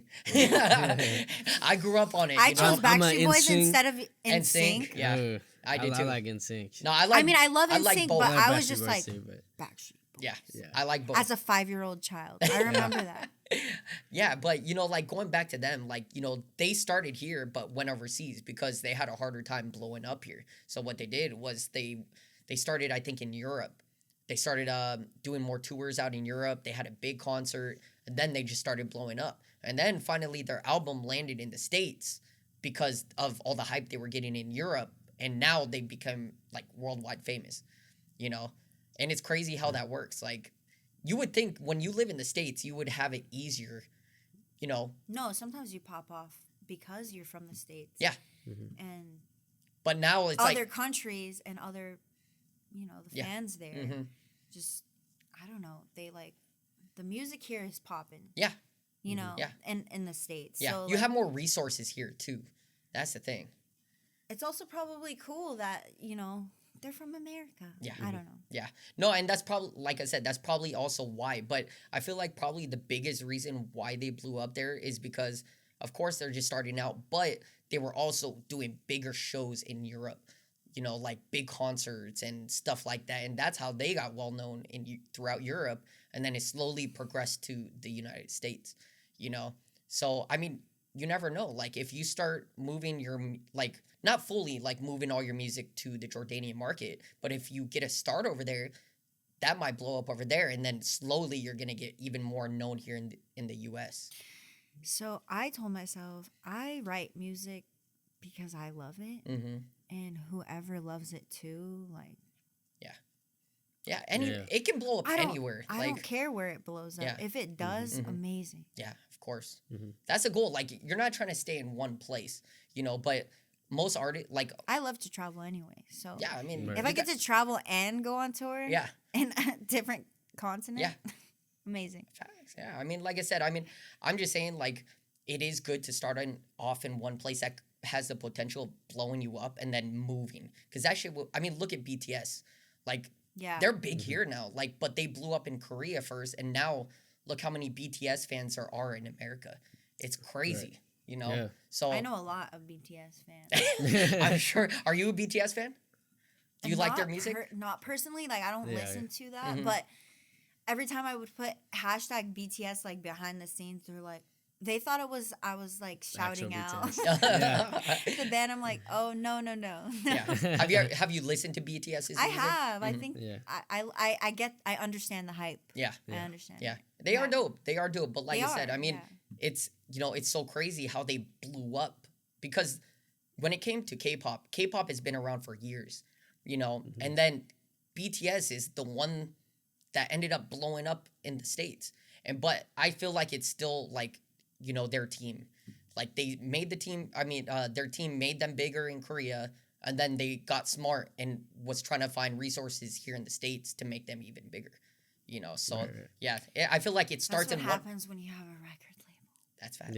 Yeah, that's facts. Yeah. But Especially some people don't like record labels, and a lot of people don't. I mean, because of what goes on in the back. Yeah, you know? I forgot to answer this question, but earlier you asked if I went to music school. Oh, yeah. But I got a master's degree in music business. Oh, really? I didn't answer that. Where at? I forgot about that. Cal State Northridge. Where's that at? In Northridge. Right, Northridge, like north of North Hollywood. Oh, okay. Okay, gotcha. Like north of the 405, if you know where that is. Yeah. How was the experience there? Like, as far as learning music business? It was good. I made a lot of connections. Yeah. I made a lot of connections, which was the goal. I didn't go because I won. Yeah, exactly. My story is different. I didn't go to get my master's degree to get a master's degree. I kind of went because I didn't know what I was going to do with my life, and I wanted to do music. Yeah. And I still wanted to learn the business side of music along with writing. Yeah. So... there's actually a long story. My grandpa was very old school and wanted me to get married after getting my bachelor's degree. And I was like, no, I'm going to school. So that was kind of my way out of that. So you just kept pushing to school. Yeah. To I was prolong just that. like I want to get married on my own terms. Like, I don't want you pressuring me. Yeah. And then that's why I did that. Yeah. But it was a very good experience, I feel. So you got your, like, bachelor's from there, or associates, or? I got my bachelor's and then I got my master's. Nice. I got my bachelor's in multimedia. So then I got my master's in music business. And I learned a lot. Yeah. I feel like no one can fuck with me now because I know everything. Yeah. I don't know everything. But you learned a lot. I know and you're how able to do put that everything knowledge business-wise. Yeah. So no one could fuck me over. Hey. No, that's dope. That's what's up. So you kind of mentioned you went to school for multimedia as well, and you took classes in multimedia. You know, when it comes to your, like, music videos, like, is that where a lot of, like, maybe your ideas and all that come from? It's like from being in, like, multimedia, learning a lot and stuff like that? Yeah, I actually didn't want to go to college. I just wanted to be an actress, singer, whatever. Okay. But I went because, again, I just felt like I started going to school and I didn't want to. I just felt like I knew I needed to finish that for some reason. I'm like, I started it, I gotta finish it. I can't. And you just... didn't want to get married. That too. Yeah. Yeah. So I did multimedia for my music, so that I would know how to edit videos. Yeah. I hate doing that. Yeah. It's tedious. It is tedious. I hate doing it. I love that I know how to do it. Yeah. Right. No, and it's a good. Who was it? I saw posted stories today as well, and they were like, I think it might have been Alita. Okay. She was. She one of our friends. She was editing a video as well, and then she was at the end of it. She was like, I give so much props to my videographer homies for knowing how to edit because I'm already struggling and it's pissing me off and stuff like that, you know. So annoying. I actually ended up editing my music video Hold Up. Oh, okay. Oh, okay. Why? The videographer didn't come through with the editing process, or? No, he did, but like. You didn't like it? I went to school for this too, so I know the transitions were weak. Yeah. It's just like it was just not fully there. Yeah. So I ended up having my friend help me edit, and then I edited it. Yeah. And I'm like, it's whatever now, but at least I knew how to do it myself. Yeah. So is that like, would you say like, you know, the ideas you've come up with, your concepts, that being in, you know, multimedia, it helped you a lot? Or is that just something like it comes into your head and you know exactly what you want? I think a little bit of both. Both. Yeah. That's something that we like bring onto the table too when it comes to like shooting music videos with the artists. We actually tell the artist to come over and edit with us. Yeah. So we know exactly what they vision, and we can build on top of that and add that effects and, you know, the cuts that we need to, because we feel like it definitely is a lot smoother that way, and especially instead of like, you know, doing the cuts ourselves and then sending them a rough draft and then they having to go back, and it's like a lot of back and forth. That makes sense because I have a good side. Okay, so. see? Yeah. And that's a lot of things that like we don't know, you know. Yeah. But when we sit down with the artists, they point out certain things and we're like, oh, okay. Yeah, and that's why, you know, like this cinematic picture is amazing, but I don't like my chin here. Right, exactly. You know? Yeah, exactly. No, and like I said, there are some artists that are like that, you know. But I'm one of those artists. Hey, no, it's all good. It's understandable. But that's why, you know, like what he mentioned is we love just having the artist coming over, sit with us, and edit the video, because that's pretty much happened for all the music videos we've shot here.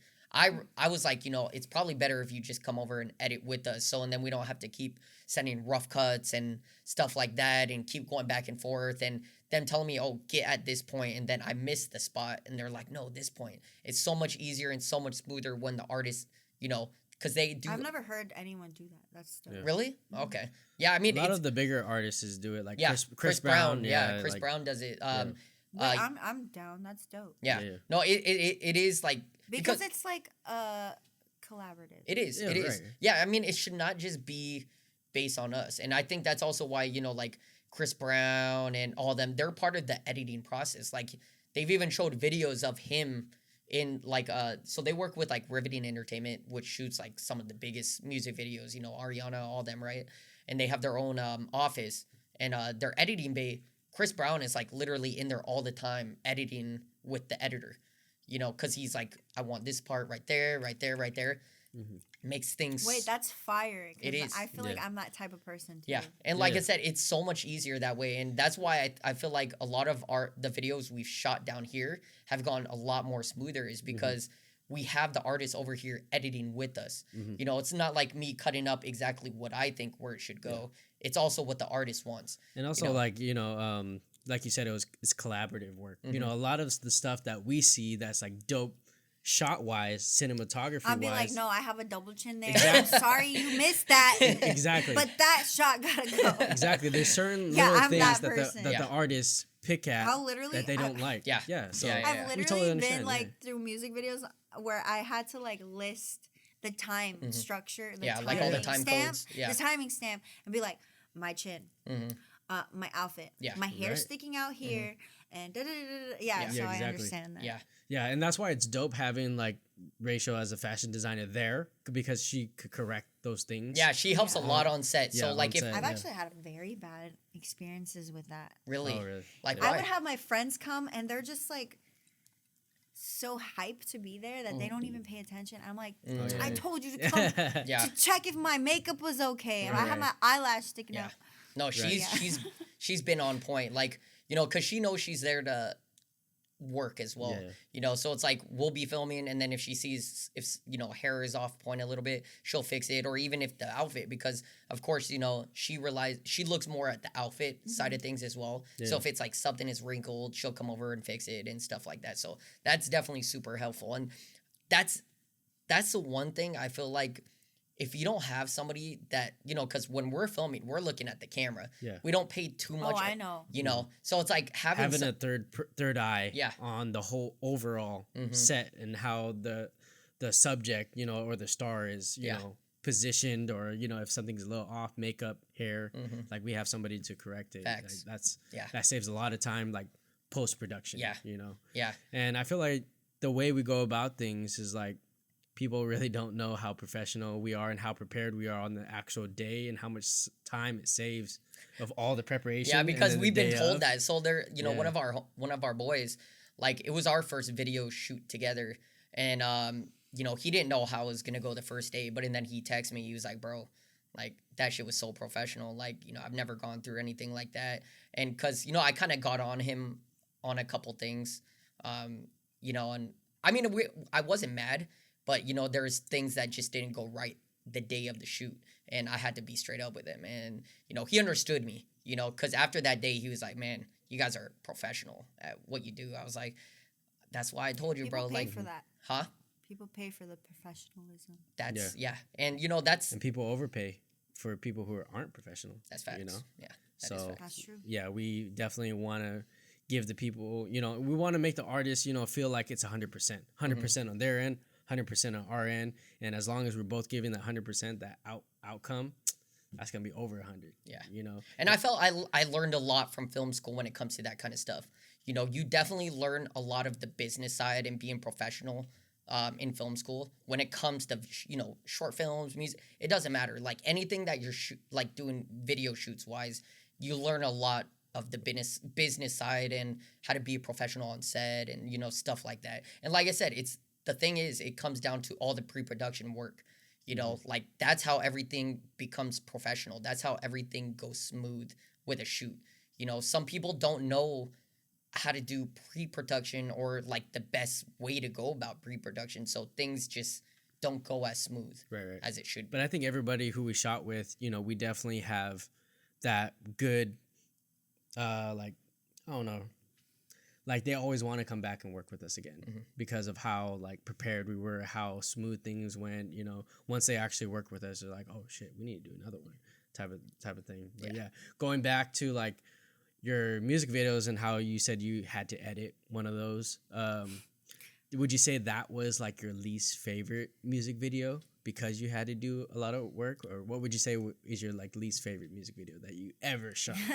I took the least favorite music video off my YouTube. Oh, you did? Okay. Actually, no. Yeah, that one of them. Why was that? Why was it like your least favorite? Like what went wrong?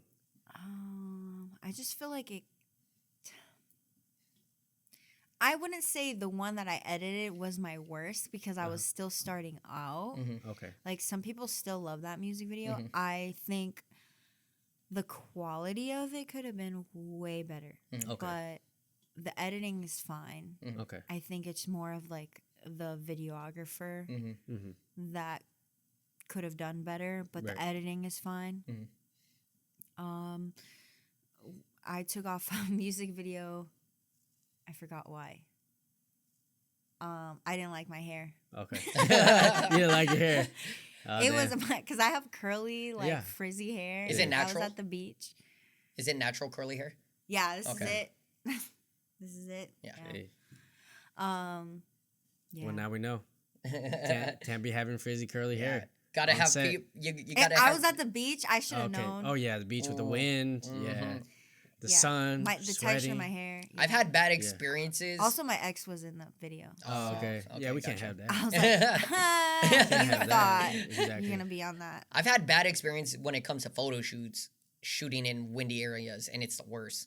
Yeah. Like, I literally come out with, like, maybe 3 to 4 good photos out of, like, 200 or 300 photos I shot.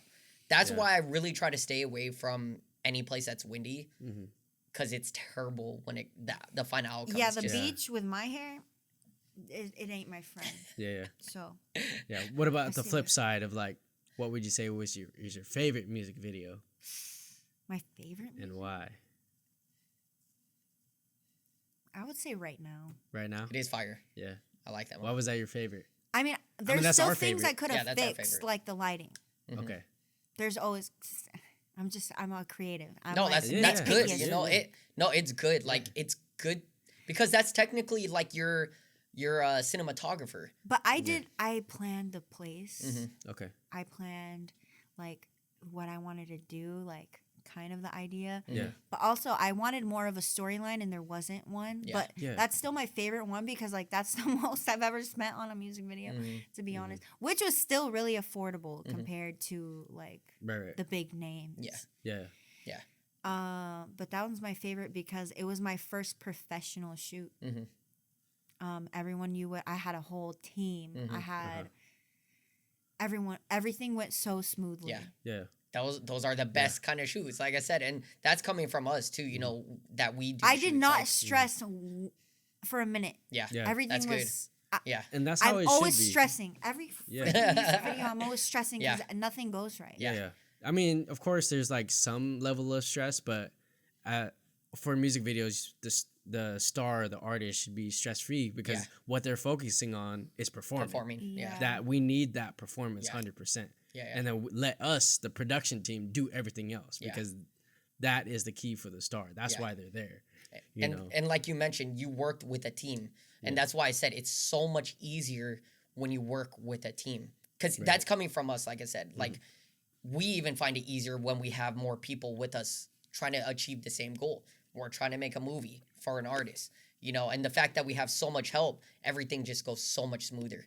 You know, instead of like, you know, just one videographer by himself and shooting. Also, you know, so artists shouldn't rely on just, you know, the videographer. Yeah. Like they need to be. I just feel like personally, I need to be involved because things will definitely get done. If I'm on top of it. No, but you can't just rely like. Yeah, you're gonna shoot my music video. You think of the storyline. You think of the location. You tell me what you want, and it's just like, yo, like this music video is a representation of your songwriting and your music. So it's like you kind of have to. Also, Doja Cat, bringing her up again. She's very involved in her music videos. Her music video, we talked. Like, I can't wait till mine look like No, and that's, you know, we talked to one of our other guests about that because her videos are fire, and that's exactly what I want to do because hers involves so much CGI and movie work. That's the goal. Like, that's the end goal for us. Like, that's what happens when you have a music label, though. Yeah, it is. I mean, when you have a big ass budget like that, and you're able to work with CGI like that, I mean, you know, we've also seen some bad ones too. Yeah, I mean, big budgets. Yeah. That's true. But you know, like, I would say if I also attended like film school, learning visual effects, that would be easy for me too. Because you know, as long as you have a visual effects artist and you have a green screen, it's easy to play around with different things and get some CGI on a budget. As long as you know a visual effects artist, you know. But like us, we film the video. So it's not like I know a lot of visual effects and stuff. And, you know, in film school, you don't learn a lot of So we depend more on the location of the lighting. Rather than making something from scratch, you know. Yeah, but that's the goal. Like, I've told him before, I was like, bro, I want to get to the point where we're shooting like on big ass green screens and using wire work. Me too. That's my goal. Yeah, like I said, that's have music videos like that. Yeah, right. That's movies right there. You know. Exactly. Yeah. Going back to your music videos, I noticed a lot of your songs come out with a music video and a lyric video. What's your like thought process on like releasing both? Because sometimes for a lot of artists, especially up and coming artists, I don't see them releasing both. They're just like one or the other. Yeah, you know. I'm always looking to make content. Oh, okay. So that's just extra. It's a business move. Yeah, and I feel like sometimes you don't. Sometimes it's just fun to like have the lyrics because I know a lot of my friends. I have a lot of Filipino friends. Yeah. and they love karaoke. Oh yeah. Oh, yeah. You know, Yeah, so dude. I mean, why not? Yeah. No, that makes sense. Yeah. Do you know who Destiny Rogers is? Yeah, I do. Okay, actually. did you see I'm a her fan. one of her lyric videos for Holy Ghost? No. That is fire. Like, because I've seen some super basic like lyric videos, and hers involved a lot of animation, and it went along with the storyline. Damn, like, yeah, those kind of lyric videos. You need to send me all these things you're talking about. Yeah. So Yeah. I can. I do know. so much. I watch so much music videos, and like I said, that's where I have to get inspired like a long time before I shoot a music video, because once we start planning it, it's like, okay, I gotta watch more music videos and try to get inspired. And that's like included in the treatment. So Yeah. like once the artist like gives us a song and tells us their vision, then we start working on the treatment and providing them with visuals and links yeah. to what we envision Yeah. to see if they vibe with the same thing for their music video. Yeah. And then we kind of build off of that. Yeah. As long as we have like a stable like foundation. Yeah. And then we're like, okay, let's Yeah, we build use off a of lot that. of references, Yeah. like let's say we hear a song and you kind of give us a concept, and we're like we would spend a few hours just watching so many music videos and be like, oh, this could kind of match it, so we'll send that in the link, go through it, find any more that would match, and then once we're done, send that over and see if the artist is like, I could kind of see something like that with my song, and then we're like, okay, let's kind of use this as like a reference, and then make it better. And that's our thought process as well when it comes to like music videos and I'm pre-production. Like that too. I like my best ideas is from seeing someone else's ideas and making and changing it. Exactly. Right. Yeah, Like yeah. it's never from scratch. Yeah. I've realized that. No, Yeah. and you know what? And I used to give myself shit because I'm like, you're not original. I would But it's not just, listen. no. I know. It was Yeah. just very Right. negative thoughts. But now I'm just like, everyone does that. Yeah. That's Like literally, what I'm why saying. can't you Mhm. use an Like, idea why and can't- then like Yeah. mold it Yeah. into your own and add to it? Facts. Right. Yeah. Because then it's, I mean, you can debate if it's original or not. Yeah. But who's gonna know? Yeah. There's no, honestly, I feel Like like it's there's, okay to get inspiration Yeah. from Yeah. other That's things. what I was Exactly. Disney did it. Yeah. Right. Like Yeah. all of the princess Mhm. had weren't they like very dark? Yeah. Yeah. Yeah. Okay. Yeah. And then he just added to it, and like they're a completely different story. But originally, Yeah. they were originally a dark, Right. sad story, Yeah. and he changed it. Yeah. And no, It's and okay to add and change and Yeah. make your own version. yeah. Right. There's no originality today. Like, honestly, there's none. Like, it's so hard to be original today because everybody is literally taken from everybody. And this is actually kind of like, I'm not going to talk too much about it, but like TikTok, with dance crazes, somebody will do a dance, put it up, and then other people copy it. And then these people get famous off of just that The one trend. dance, The trend. So it's like, it's crazy. Yeah. There's no originality there because But who cares, right? no, who cares? Yeah. Like I said, I mean, This generation? Yeah, nobody cares. yeah, nobody cares honestly anymore, and that's why I said, that's why we use so much music videos as our references when it comes to, creating other music videos. It's just easier that way, and like I said, we're not copying it. It's just we're using it as a reference. Yeah. I mean, And it's to be inspired. Yeah, by. inspiration. Yeah. I mean, Olivia Rodrigo. Right. She's, her EP was amazing. Just came out. And she gave credit to Paramore. Right. Yeah, And how would I know that Paramore, Or bring it helped. out. Right. yeah, like Yeah. brought that EP out, you Yeah. know? Bring it out to like, that's It's completely different artist. songs, Right. Yeah. But you can tell like, oh, she was inspired by Exactly. Paramore. I respect that. If anything, I respect that because Exactly. you're shouting out the people that inspired you. inspired you. And that's somebody like first starting out, but bringing it to like an iconic level, right? Bruno Mars. Yeah. He was inspired by all the 80s, the 70s, and he pays tribute to everybody he's been inspired by, and look where he's at now. And some people think, he's just vibing off of the trend of like what it used to be back then. But if you're paying tribute and having these, icons be a part of your album too, who support you, obviously like he's not trying to bite off at anybody. He's just inspired He's about vibing. about what he's listened to, and he's made it his own unique thing, and look where he's at now. So but yeah, going back to the lyric videos and music videos. I noticed like right now, which is our favorite music video, that one didn't come out with a lyric video. Like why didn't you release one? Did you think like the music video did so well you didn't need to release a lyric video? Or? I didn't even think about it, honestly. Oh, okay, okay. I should have. Yeah. But I've been planning that music video for months. Oh, really? So How long? I wasn't even thinking about like 2, 3. Oh, okay. Yeah. That's a good amount. That's because that's almost like us, you know, like when it comes to That was my first real big music video with a whole ass team. Yeah. I had like 10 people.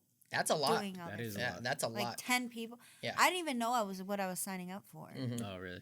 Yeah, it was just my old videographer, but he's like, just letting you know, I have a whole team now, and it's gonna be charged more, but you have a whole team now. Yeah. I'm like, okay.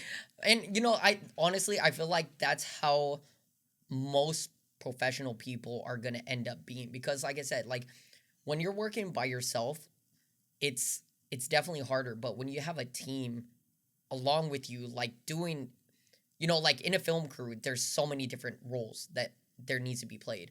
A videographer cannot play all those roles. It's so hard. Lighting, You know, everything. Yeah. You know, it's so hard. So I mean, that's why like I was like telling him we need to start building a team.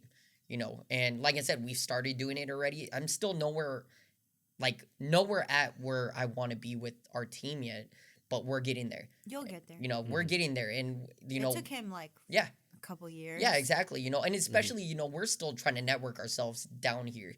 You know, we were so used back home in Seattle, we had more connections. You know, and like I said, it was harder finding artists, but the thing was, like, just 1 or 2 of the artists that we worked with already had good enough connections as well, you know, and stuff like that. But now we're rebuilding here and now meeting new people, trying to, you know, bring on the team. So that's a goal. I'm still nowhere near where I want the team to be at, but we're getting there. And things are definitely, as of now, going a lot more smoother with a team.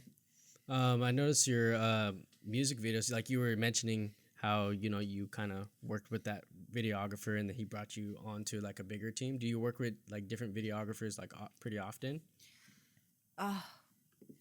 Yes. Yeah. Because everyone raises their prices. Oh, really? So it's more of like a budget thing. It's a budget thing. Yeah. It's a budget thing. Because I would love to use him again. Jelani Campbell. Shout out to you because... Shout out. Yes. He's amazing. And he did 2 or 3 music videos. And then he got a whole team. And then now he's like 3K. And I'm like, That's about right. I want to use you, but I can't afford you right now. Yeah. I'm an independent artist. Exactly. Yeah. You know, and a lot of... I'm at the point of like, do I even need music videos? No one even watches. Like, people, I don't know. Like, people just like watch it once and throw you away. So it's a never-ending battle. I feel like, you know, like, it's probably harder to get music. It's good for content, you know, and good visuals. But I feel like if your music hasn't gotten out enough, and this goes for every artist, if your music hasn't gotten out enough, there's really, you know, it's really hard to get the music video out there too. Yeah, and you're spending... That's what I'm realizing right now. You're spending like lots of money on something that is I barely could going have to made get 10 views. songs with that money. Yeah, see? Right. Yeah.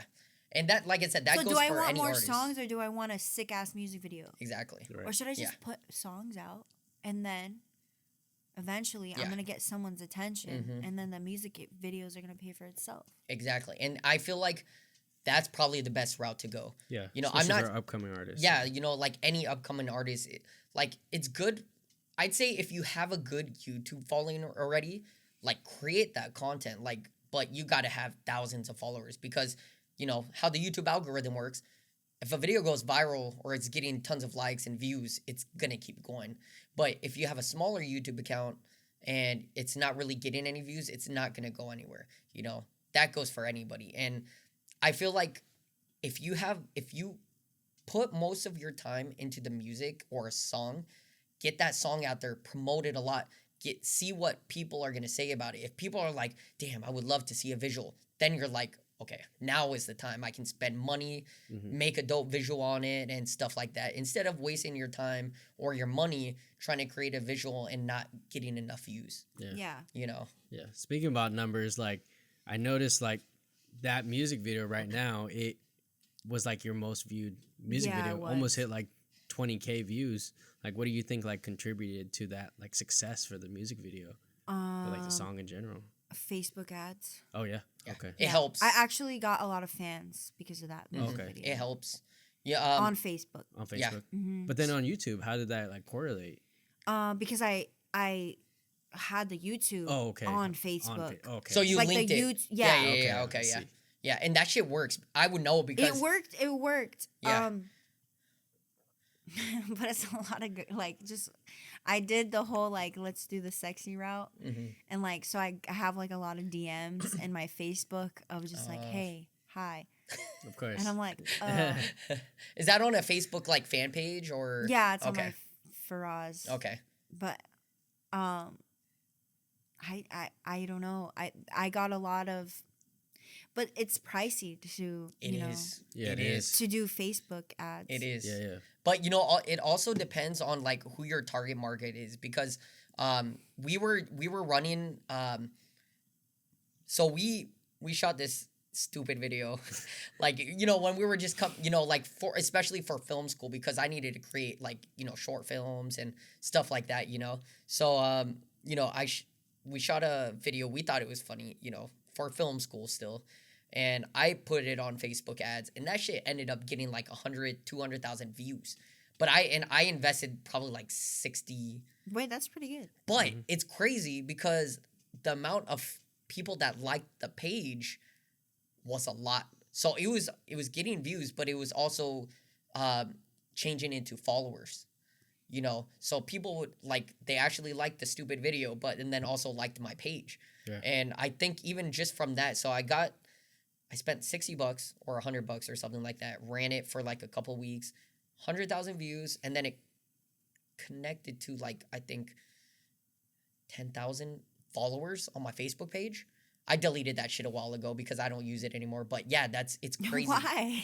You know what? Because honestly, like Facebook pages are dope, but I honestly am just on Instagram. Like I feel like most of my work is more seen on Instagram than it would be on Facebook.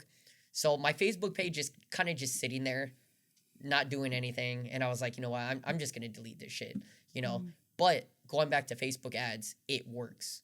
Like it works if you have the money, and you know, that's the only thing that you know it's gonna turn into numbers is money. But it's expensive, of course. You know, Of course, but it works. Yeah, it works though. Yeah. It works. does work. Yeah. Yeah. That's how I just did a campaign Oh, okay. For one of your right now. for the EP or just for that music video. For that music video. yeah. Right now. And it's very professional. So No, it like Yeah. is. people like we're just like, oh, this is legit. Yeah. Yeah.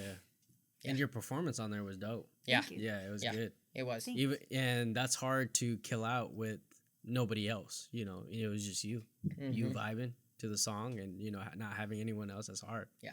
So props to you. Yeah. Thank you. Props. Yeah. And my dog's Oh, your dog. Yeah, you're your right. dog- Yeah. Your dog was. Is in it a there. girl or yeah. okay? Yeah, she's cute. Okay. Looks like my dog actually, kind of. Yeah. It's not as cute. Hey, my dog is cute. Okay. Yeah, okay. It's not Is that it a cute. Maltese? Shut up. Huh? Is it a Maltese? You know, okay, so going back to a story with that, so we went through the breeder, and the breeder said he was a full toy poodle. Growing up now, I think he might be a Maltese. The way he looks. They lied to me, and I spent I think a lot my of... breeder did too. I literally bought it from a breeder because I wanted something that didn't shed. Yeah. Okay. I don't regret anything, Mhm. but Yeah, me neither. just they weren't like a real breeder. Yeah. They were just bullshitting. Yeah, and that's why I'm saying, like, I'm pretty sure They just like got their dog pregnant and Right. like, I think so. Yeah. It's posted whatever. Yeah, because even when I took him to the vet, they said he wasn't a full toy poodle. I was like, well, once he's older now I can kind of tell it's either he might be a mix of toy poodle and Maltese, or he might literally just be a Maltese. So it's really hard to tell, and yeah, that's what the vet said. So Hey. yeah, people just trying to get their paper. They don't Yeah, give yeah. a shit. that's for real. Trying to get their money. Honestly. Okay, moving on to your most recent music video, "Deserve Me." I noticed it had a lot of dancing, and you were killing it. And I've danced for like over 10 years, so I could definitely tell that you've had like some background experience inside dancing. Did you dance like before you got into music? Or? Yeah. Okay. Yeah, I was a hip hop dancer for a little bit. Okay. I was on like a couple dance teams Okay. for fun. Okay. Like we didn't really compete. We Like just, back in high school or like college? actually college. College, okay. In high school, I mean, I took a couple dance classes, but my grandparents were strict, so Okay. it was after when I was On the in down college where I'm like, I want to dance. I'm gonna do whatever the heck I want to do now. Yeah. So I danced, and I got into dancing because I wanted to dance in my music videos. So I've been wanting to do music for so long. Yeah. So I learned. So I got into dancing for my music videos. Okay. Oh, damn. But I was pretty good. So Yeah. So did you take classes, like hip hop classes, or? I was actually hip hop classes, but mostly I was just on a dance team called Blacklisted for Okay. fun. You know, Yeah. I was on another dance team called Dynamic Rhythm. Okay. I was on another dance team called I forgot. Okay. Yeah. It's been a long time, but Yeah. I don't remember. But I was on 3. Okay. But Blacklisted was my main one. I met a lot of people there.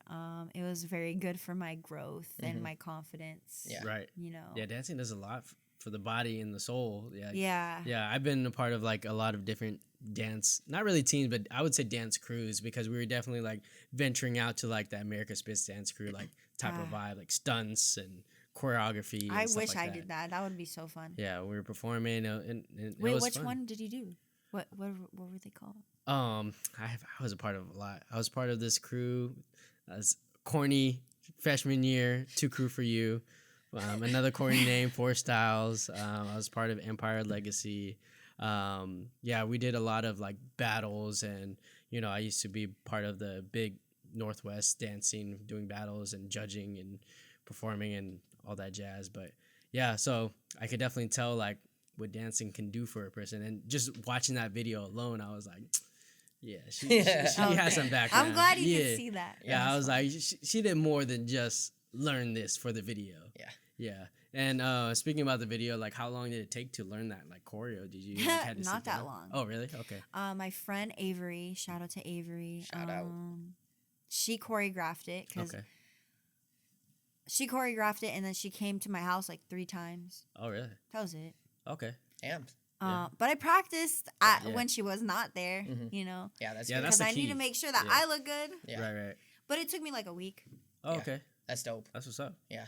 That's literally like you literally went a true artist route where you just went to learn dance for your music. Yeah, I did. That's dope. Yeah, because there are some artists out there that just don't know how to dance, or they don't implement it into their music. So the fact that you actually went just to learn dance, to implement it in your music, that's a dope route. I just wanted to know when I eventually, so Yeah. that when I did do music videos already or knew then, on yeah. stage, yeah, I kind of always knew that I Yeah. was gonna be. Hey, Yeah. that's what's up. No, that's yeah. dope. We actually did a music video recently that involved some dancers, but they were doing like contemporary I to want like to dance in all my music videos. Yeah. Yeah. I want my dog, and I want to dance. Hey. That's like what I told myself. I want Your to dog dance, gotta and I dance. want my dog in every single music video. That's dope. Yeah. Yeah. Because I didn't have her in my Deserve Me music video. I'm like, because I didn't think there was anywhere that she could have fit in, Yeah. and there was, and might I be too random. regret it. Yeah. Yeah. No, but Deserve Me is super catchy. Right. Like Thank you. I love that song. It is super catchy. Like you don't deserve me. Oh, Yeah, that- shit. It's Oh, fire. shit. Like I can run that through like the whole time. Yeah, it's fire though. Thank I like right now. Right now. Right now is fire though. Right Yeah, now. right now is fire. But I like Deserve Me as well. Yeah. So hey, I mean, I feel Yeah. like I Yeah. have good music coming out too. Okay. no, I'm excited to hear. Okay. Yeah, I'm. I Excited think my to hear. favorite one so far I've ever written is Right to Sleep. Right I to just sleep. feel like it's like the coffee vibe, but it's sexy. Okay.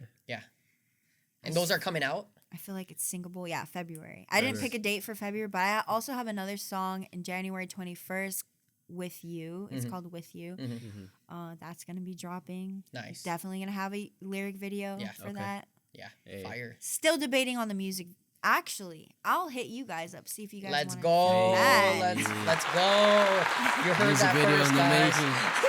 You Let's heard that go. first. So I kind of want to get, you have new songs coming out. Like, do those feature anybody at all? I actually don't. I don't know why I don't do that. You don't like collabs or anything? I do like collabs. I have another collab with keep forgetting everyone's name. I'm bad with names too. Maybe it's a drink. Yeah. She's frozen. Oh my god, I forgot what his name is. But went yeah, into I freeze have mode. a couple collabs coming Okay. out. But like my songs, I always forget to like, oh yeah, you can actually just not do half the work, and Yeah. they could do it. Right. But I just hate relying on people. Yeah. Exactly. No, that's So- understandable. Do you have like anybody like in the future, like a big artist that you really want to work on? Really, there's a lot. Like who is the biggest one? Like who would you say? The Like biggest one? Doja. Yeah. Kalani. Like who is your goal artist that you would love to collab Man, that's so hard. I want to do. There's got gotta to be one. There's a lot. with? There's got to be one at least. Ariana. Okay, Kehlani. artists, yeah, Kalani, JoJo. Mm-hmm. Producers, Troy Boy. Troy Boy. Love Troy Boy. Troy Boy, because You I slept was on. also a raver. Okay. Oh, yeah, me too. Okay. Oh, you That's too? how I know. Okay. Yeah. Yeah. So I was also like mean, dancing too, I'm a yeah. music festival person. So Okay. Yeah. he's like very trappy, Yeah. and I fuck with him. Yeah. And Timbaland Oh yeah. Of and Post course. Malone. Actually, Post Malone's like my number one. Really? I need to have a song with him I eventually. would love to see you work with Timbaland because I grew up on Timbaland, you know, so like, and his beats, you hear his beats, you know it's Timbaland, Yeah. you know, so he's iconic. one of Like those even producers, yeah. now, he Yeah. comes out and you're like, this is Timbaland. He's working on an album with JT. Yeah, I'm excited Wait, for that. really? Yeah, Yeah. JT posted on his Instagram that him and Timbaland are in. I've this been studio. waiting for a like part 2 Exactly. since that last Yeah. one. That shit's about to be Same. fire. Yeah, Like that we were shit's talking crazy. about it, we're like, damn, I'm excited for that because it's nowadays like and Timbaland's sound, damn, that shit's about to be good. Right. And like I said, I could see you on a Timbaland beat too. For sure. That shit That's would a be dream. yeah. Yeah. That shit. I actually have last year I made a New Year's resolution like vision board, and Nice. Timbaland, Post Malone, and Troy Boy. That's were how on you it. do it. Like honestly, like coming up with a vision board and knowing exactly those goals because like I said, anything is possible. I have a you know? house. Like, yeah, I have to send you a picture of You- what my vision board You looks gotta like. honestly Because that's it's still relevant. yeah, Yeah, no, yeah. that's a I good kind of idea. hid it because I didn't want anyone to see it. Why are you? But I are think I'm you gonna. I'm shy gonna about it? take it out.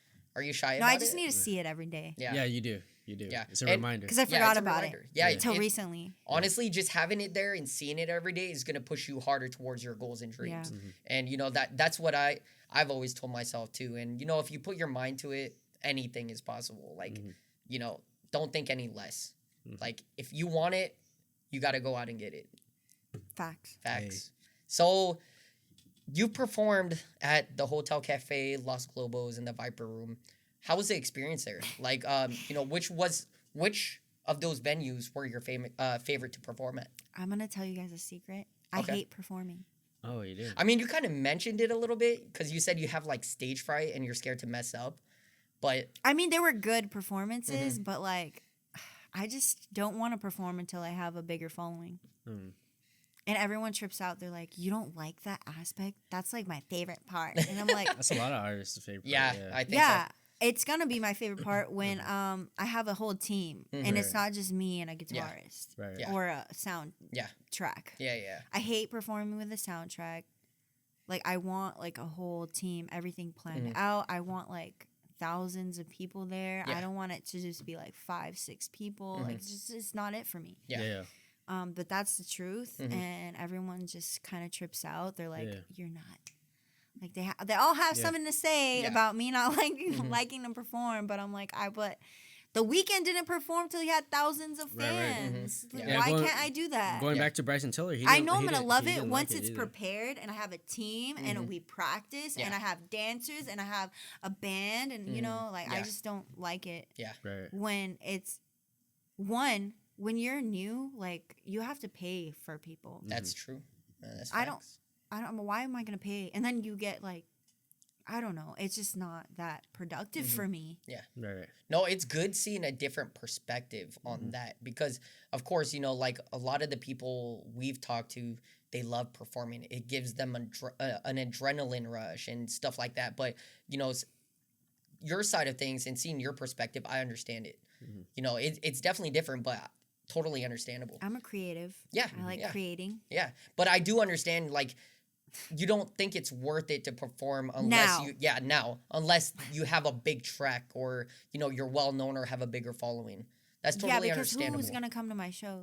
Yeah, and you gotta isn't it? You gotta buy tickets and try to resell them or something like that. It's just like a whole thing. Yeah, because I've known a couple. Why do I need to stress out on who's coming? Like 20 people, 50 people coming.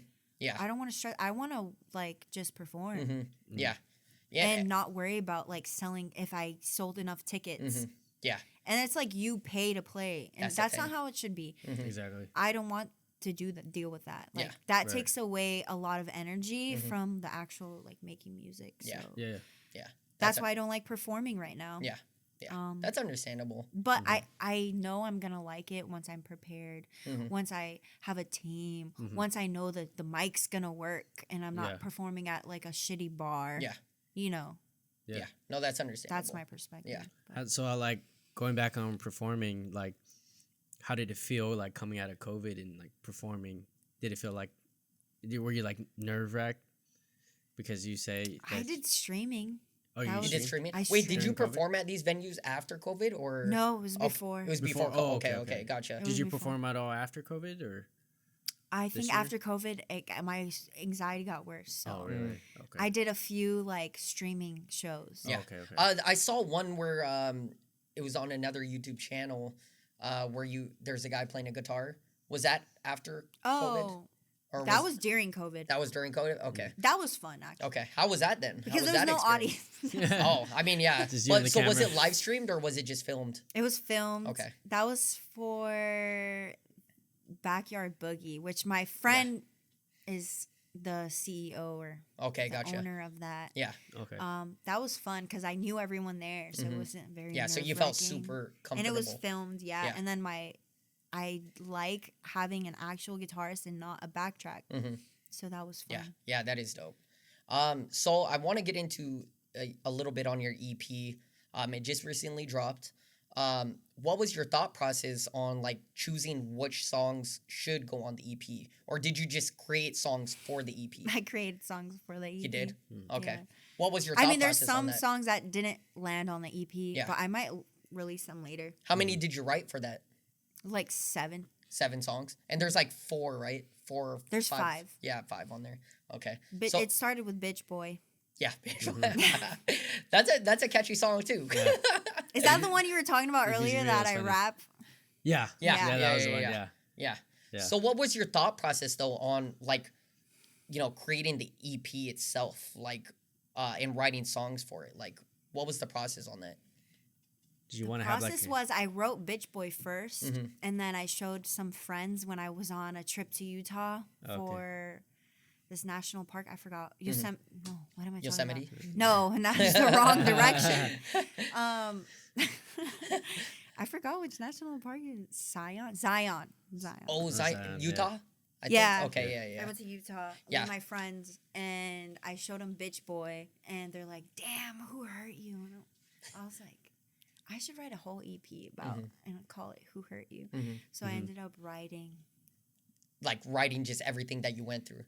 Yeah, and it was literally a process. That's what I was going through that whole year. Yeah. So it was easy. Yeah. Okay. It was easy for me to write. What was was it were you doing this for over a year then or more than a year? Just writing for this EP? I wrote for 6 months. And then it took me a year to record everything. So it's almost. It took me a year to release things. Recording took me a week. I was done in a week. But is that 6 months of writing? Is that included in the year, or is that's almost almost 2 years? A year. A year. Yeah. Okay, that's still pretty good though. Yeah, and I feel like you dropped it in a good time too.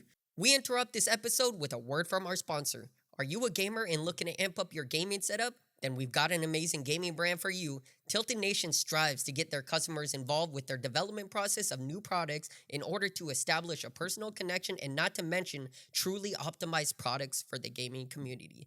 They want to go beyond developing amazing products and to lead the gaming community into a united community that works together. A community that pushes gaming essentials to unimaginable heights. They've hooked us up with amazing gear such as this gaming headset stand, mouse pads, and this awesome laptop RGB stand right below my laptop. And now they're hooking you guys up. Use the discount code Artistry Drop on their website, link below, and receive a 15% discount. Now back to the show. So we talked about the cover art earlier. You know, you reached out, I edited it and stuff like that. But when I first saw the photo, that shit was fire. Like the concept and everything. Yeah, I actually liked the concept. But I wanted to know, like, how did you come up with it? Oh. Yeah, the whole concept of like the actual photo shoot of the cover art. So Deserve Me and Bitch Boy were the first like singles off my track that I wanted to release first. Yeah. And I didn't want to be in my music videos. The photography. I didn't want to be in the album artwork. Yeah. Oh, okay. And I was like, Barbies, something that wasn't me. Yeah. I saw the Barbies on the original cover Yeah. art. So for the EP, I was like, I need Barbies in it. Uh-huh. And I was like, okay. And I kind of came up with like I wanted a misty green background because like the background, I just wanted green theme. I just like from now, I just want green and everything. I don't know why. Is that where you came up with the Deserve Me color grade and everything's pretty well, much green? I wasn't supposed to be green. Really? No. It's really hard playing with lighting. I was not supposed to be green. Yeah. Okay. The tub was supposed to be green. Oh, gotcha. That didn't work out. Okay. Okay. Yeah. It's really hard playing with lighting because, I mean once you have one light source and it's reflecting on everything, including your skin, it's going to be green. You know? Yeah. It's hard. My you know, DIY. Yeah. It was Wait, that. what did you you use some kind of lighting source and then put like a green No, it was just green lighting. like RGB, like yeah, an RGB kind it was of like lighting? a light. Okay. And then it was supposed to be for the tub, but it made me green. And I was like, it's fine. Yeah. But then I'm like, oh shit, I look like the Wicked Witch of the West. But I'm like, that's fine too. Yeah. That's cool. Yeah. You know, and then I'm like, wait, Halloween. I should release my EP in October. Right. Because it was kind of like a little, like the picture was like, Halloween vibes. yeah. No, that was a good time though. Yeah. And like I said, when you first sent it to me, I was like, this is a dope concept. You know, and the editing process was easy. I mean, we were going back and forth a little bit on, you know, what you needed fixed and stuff. And, you know, those were easy. But when I first saw the concept, that's why I was like, okay, this is pretty dope. Yeah, so I came up with that myself. So I wanted the Barbies in it, but I also wanted me in it, finally. Yeah. Right. And that's what I came up with. Okay. Yeah. Super dope, though. Hey. And it was like me, like the Barbies were representing like all the females that like drowned in love. And Yeah, so there's some meaning in there. Yeah. Yeah. Yeah. I mean, it's like, you know, they say, you know, a picture says like 1,000,000 or 1,000 words or something like that, you know? Poetic. You know? something, poetic. something like that. Yeah. So, it was definitely supposed to be poetic. yeah. No, that's dope, though, like I said. Yeah. What plans do you have for your future ahead? I'm going to drop a song a month. A month? All 2020. 22. Sorry. Wow. Wow. 2022. Wow. I just lost 2 years. I forgot about the 2 years. So every month you're planning to drop a song. Every month. That's dope. That's dedication. Technically, That's an album. According to Geo and Hard Drive, that is not consistent enough. Really? Hey. But I think that's fine. Yeah, I It think is, so too. yeah.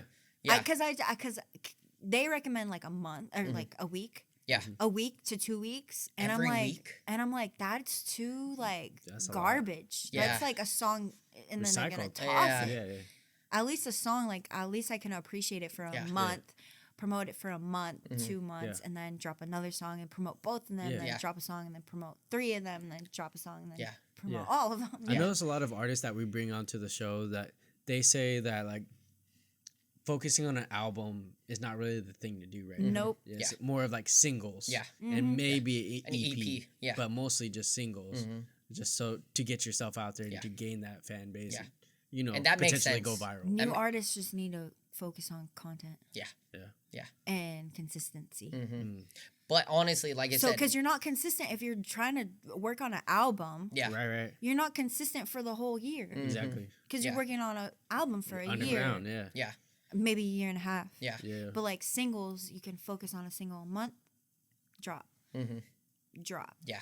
drop, Yeah, and then exactly. drop 12 songs. Right. And I don't think Maybe you're 11 wrong, songs, like you know? dropping a song every month. I think that's good enough.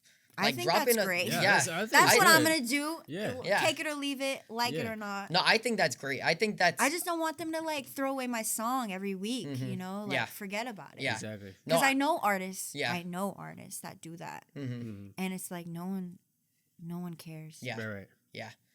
We as sucks, the video side too. We know videographers who release, trash recycled stuff like on a monthly basis, and who don't put that much time into their crafts. So they're just like, they're there to collect a check. Yeah. And I know someone that makes, he says poop beats. Poop beats. And I'm like, why do you say that? Right. He's like, because I don't care anymore. Oh. I just make music for sync. And I'm like, that's cool, but like that's not what I want to do. Right. Yeah. Yeah. But to each its own. Oh, right. No, like I said, keep doing what you're doing with that. Like, you're gonna have 12 songs out all by next year then, if you're doing it monthly. I want to do 11 and then like a Christmas cover or something. Oh, that'd be fire. You know what? I could have did one. I could still do one this year, but it's like I'm not prepared for that. You know what? Like, we were talking about that a little bit, and Christmas is the perfect time to try to blow up because people are looking for new Christmas songs. And so I'm gonna actually have a Christmas song next year. That's dope. Hey. Yeah, I mean, looking forward to it. Me and Matthew should make one. Hey, that'd be fire. That'd be dope. Yeah. Like I said, I mean, you should start planning for that and drop it. I would say probably November or maybe beginning of December. Yeah, you need to plan ahead. Yeah, because like I'm already starting to plan for next year. Did you hear Bryson Tiller's Christmas album? I did not. It's fire. Yeah, it is fire. I'm down to listen to Yeah, that. it's fire. So wait, you're telling me so many new things I had no idea. I mean, I'm gonna have to just send you a whole bunch of shit then. Yeah. Wait, I'm gonna bug you about that. Hey, that's fine. Like I said, I mean, that's fine. And then, so besides music, like, do you have any other like hobbies? I mean, you said you dance a little bit, and you did media production and that business side, but do you have any other hobbies besides that? Right now, I'm learning how to trade foreign exchange in crypto. Wait, foreign exchange what? Foreign exchange in crypto. I mean, oh, crypto. That okay. I'm just starting that, but like that's Forex? kind of a new. Yeah, Forex. Okay. That's kind of a new hobby. Yeah. Okay. Until I make it a business. Have you got into NFTs yet? Yeah. Have you? Actually, yeah. I've been flipping some NFTs. Nice. Ooh. I made and lost some money, but I made like 1,500.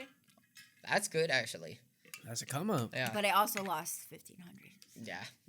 Hey, it happens. I'm realizing it's unsustainable. Yeah, it is. Like, it's a new field though. So, so I'm still learning. Research. Yeah. I mean, I'm honestly still confused about NFTs, and I haven't really done too much research on it yet. But I've been curious about it because a lot of people are starting to get into the NFT market. So that's what's kind of, I'm trying to learn more about it and see if it's something I want to do. Because, I was doing crypto for a while. I've probably invested like 1,000 plus. And a lot of the times, it just doesn't take me anywhere. It'll take me somewhere maybe for a week. And then, boom, I'm like, okay, I got to pull out then. Take my money back because I'm going to lose hella money.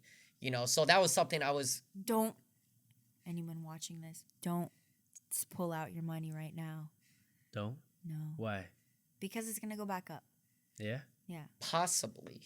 I'm not a stock trader or anything like that. Well, don't pull out right now. Wait. Yeah. This guy says anything is possible and then but pull out. Hey, pull out crypto. If I see my money goes from 1,000 to like 300, trust me, like okay, that's dramatic. That shit is like I'm pulling that out right now, But and like I said, and that's happened to me before where I mean, not going from 1,000 to like 300, but it's gone, like I had like a $500 in one pot before, and then it went down to like 250. I was like, I'm pulling this shit out now because if I lose any more, then did it go back up though? No, it was staying consistent. What was it? It was what was it? Shit, I forget what it was. Yeah, I forget. Because that was also like last year, like beginning of last year when I started investing into more crypto and stuff like that. Was it Litecoin? No, it wasn't Litecoin. Okay. That's for sure. Damn, I forget what it was called. And my mind can't think right now because I'm drinking. So. I know, right? His Alzheimer's starts to kick in. Yes, the it more is. he drinks.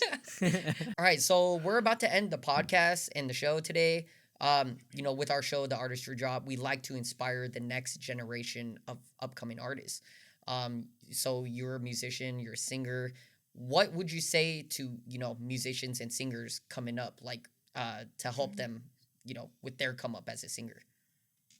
I would say learn as much as you can about the business side too. Mm-hmm.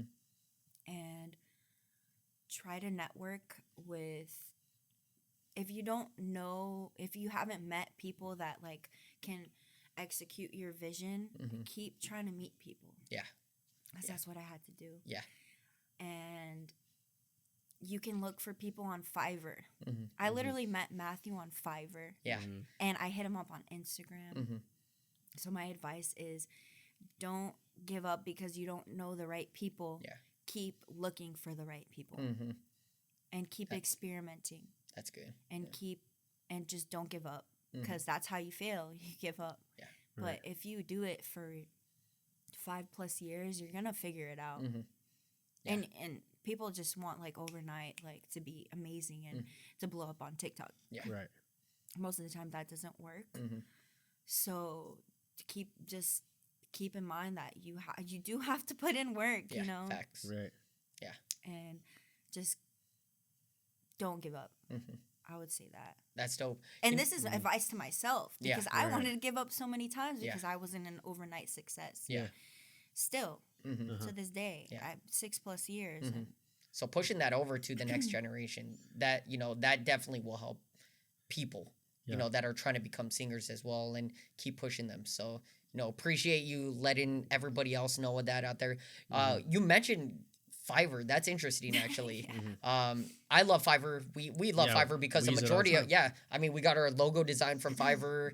Our Spotify intro from what you heard my earlier. lyric videos. Yeah, like everything from Fiverr is amazing. So the fact that you actually found somebody based here, right, in LA on Fiverr, that's dope. And that's Do your research. do your research. right. I Yeah. didn't hit him up on Fiverr. I hit him up on Instagram. So And I was did he like, have "You're his gonna be my Instagram? friend." Yeah.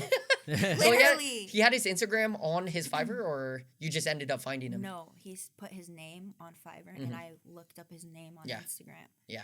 And I hit Okay. him up on Instagram, and I liked all his stuff.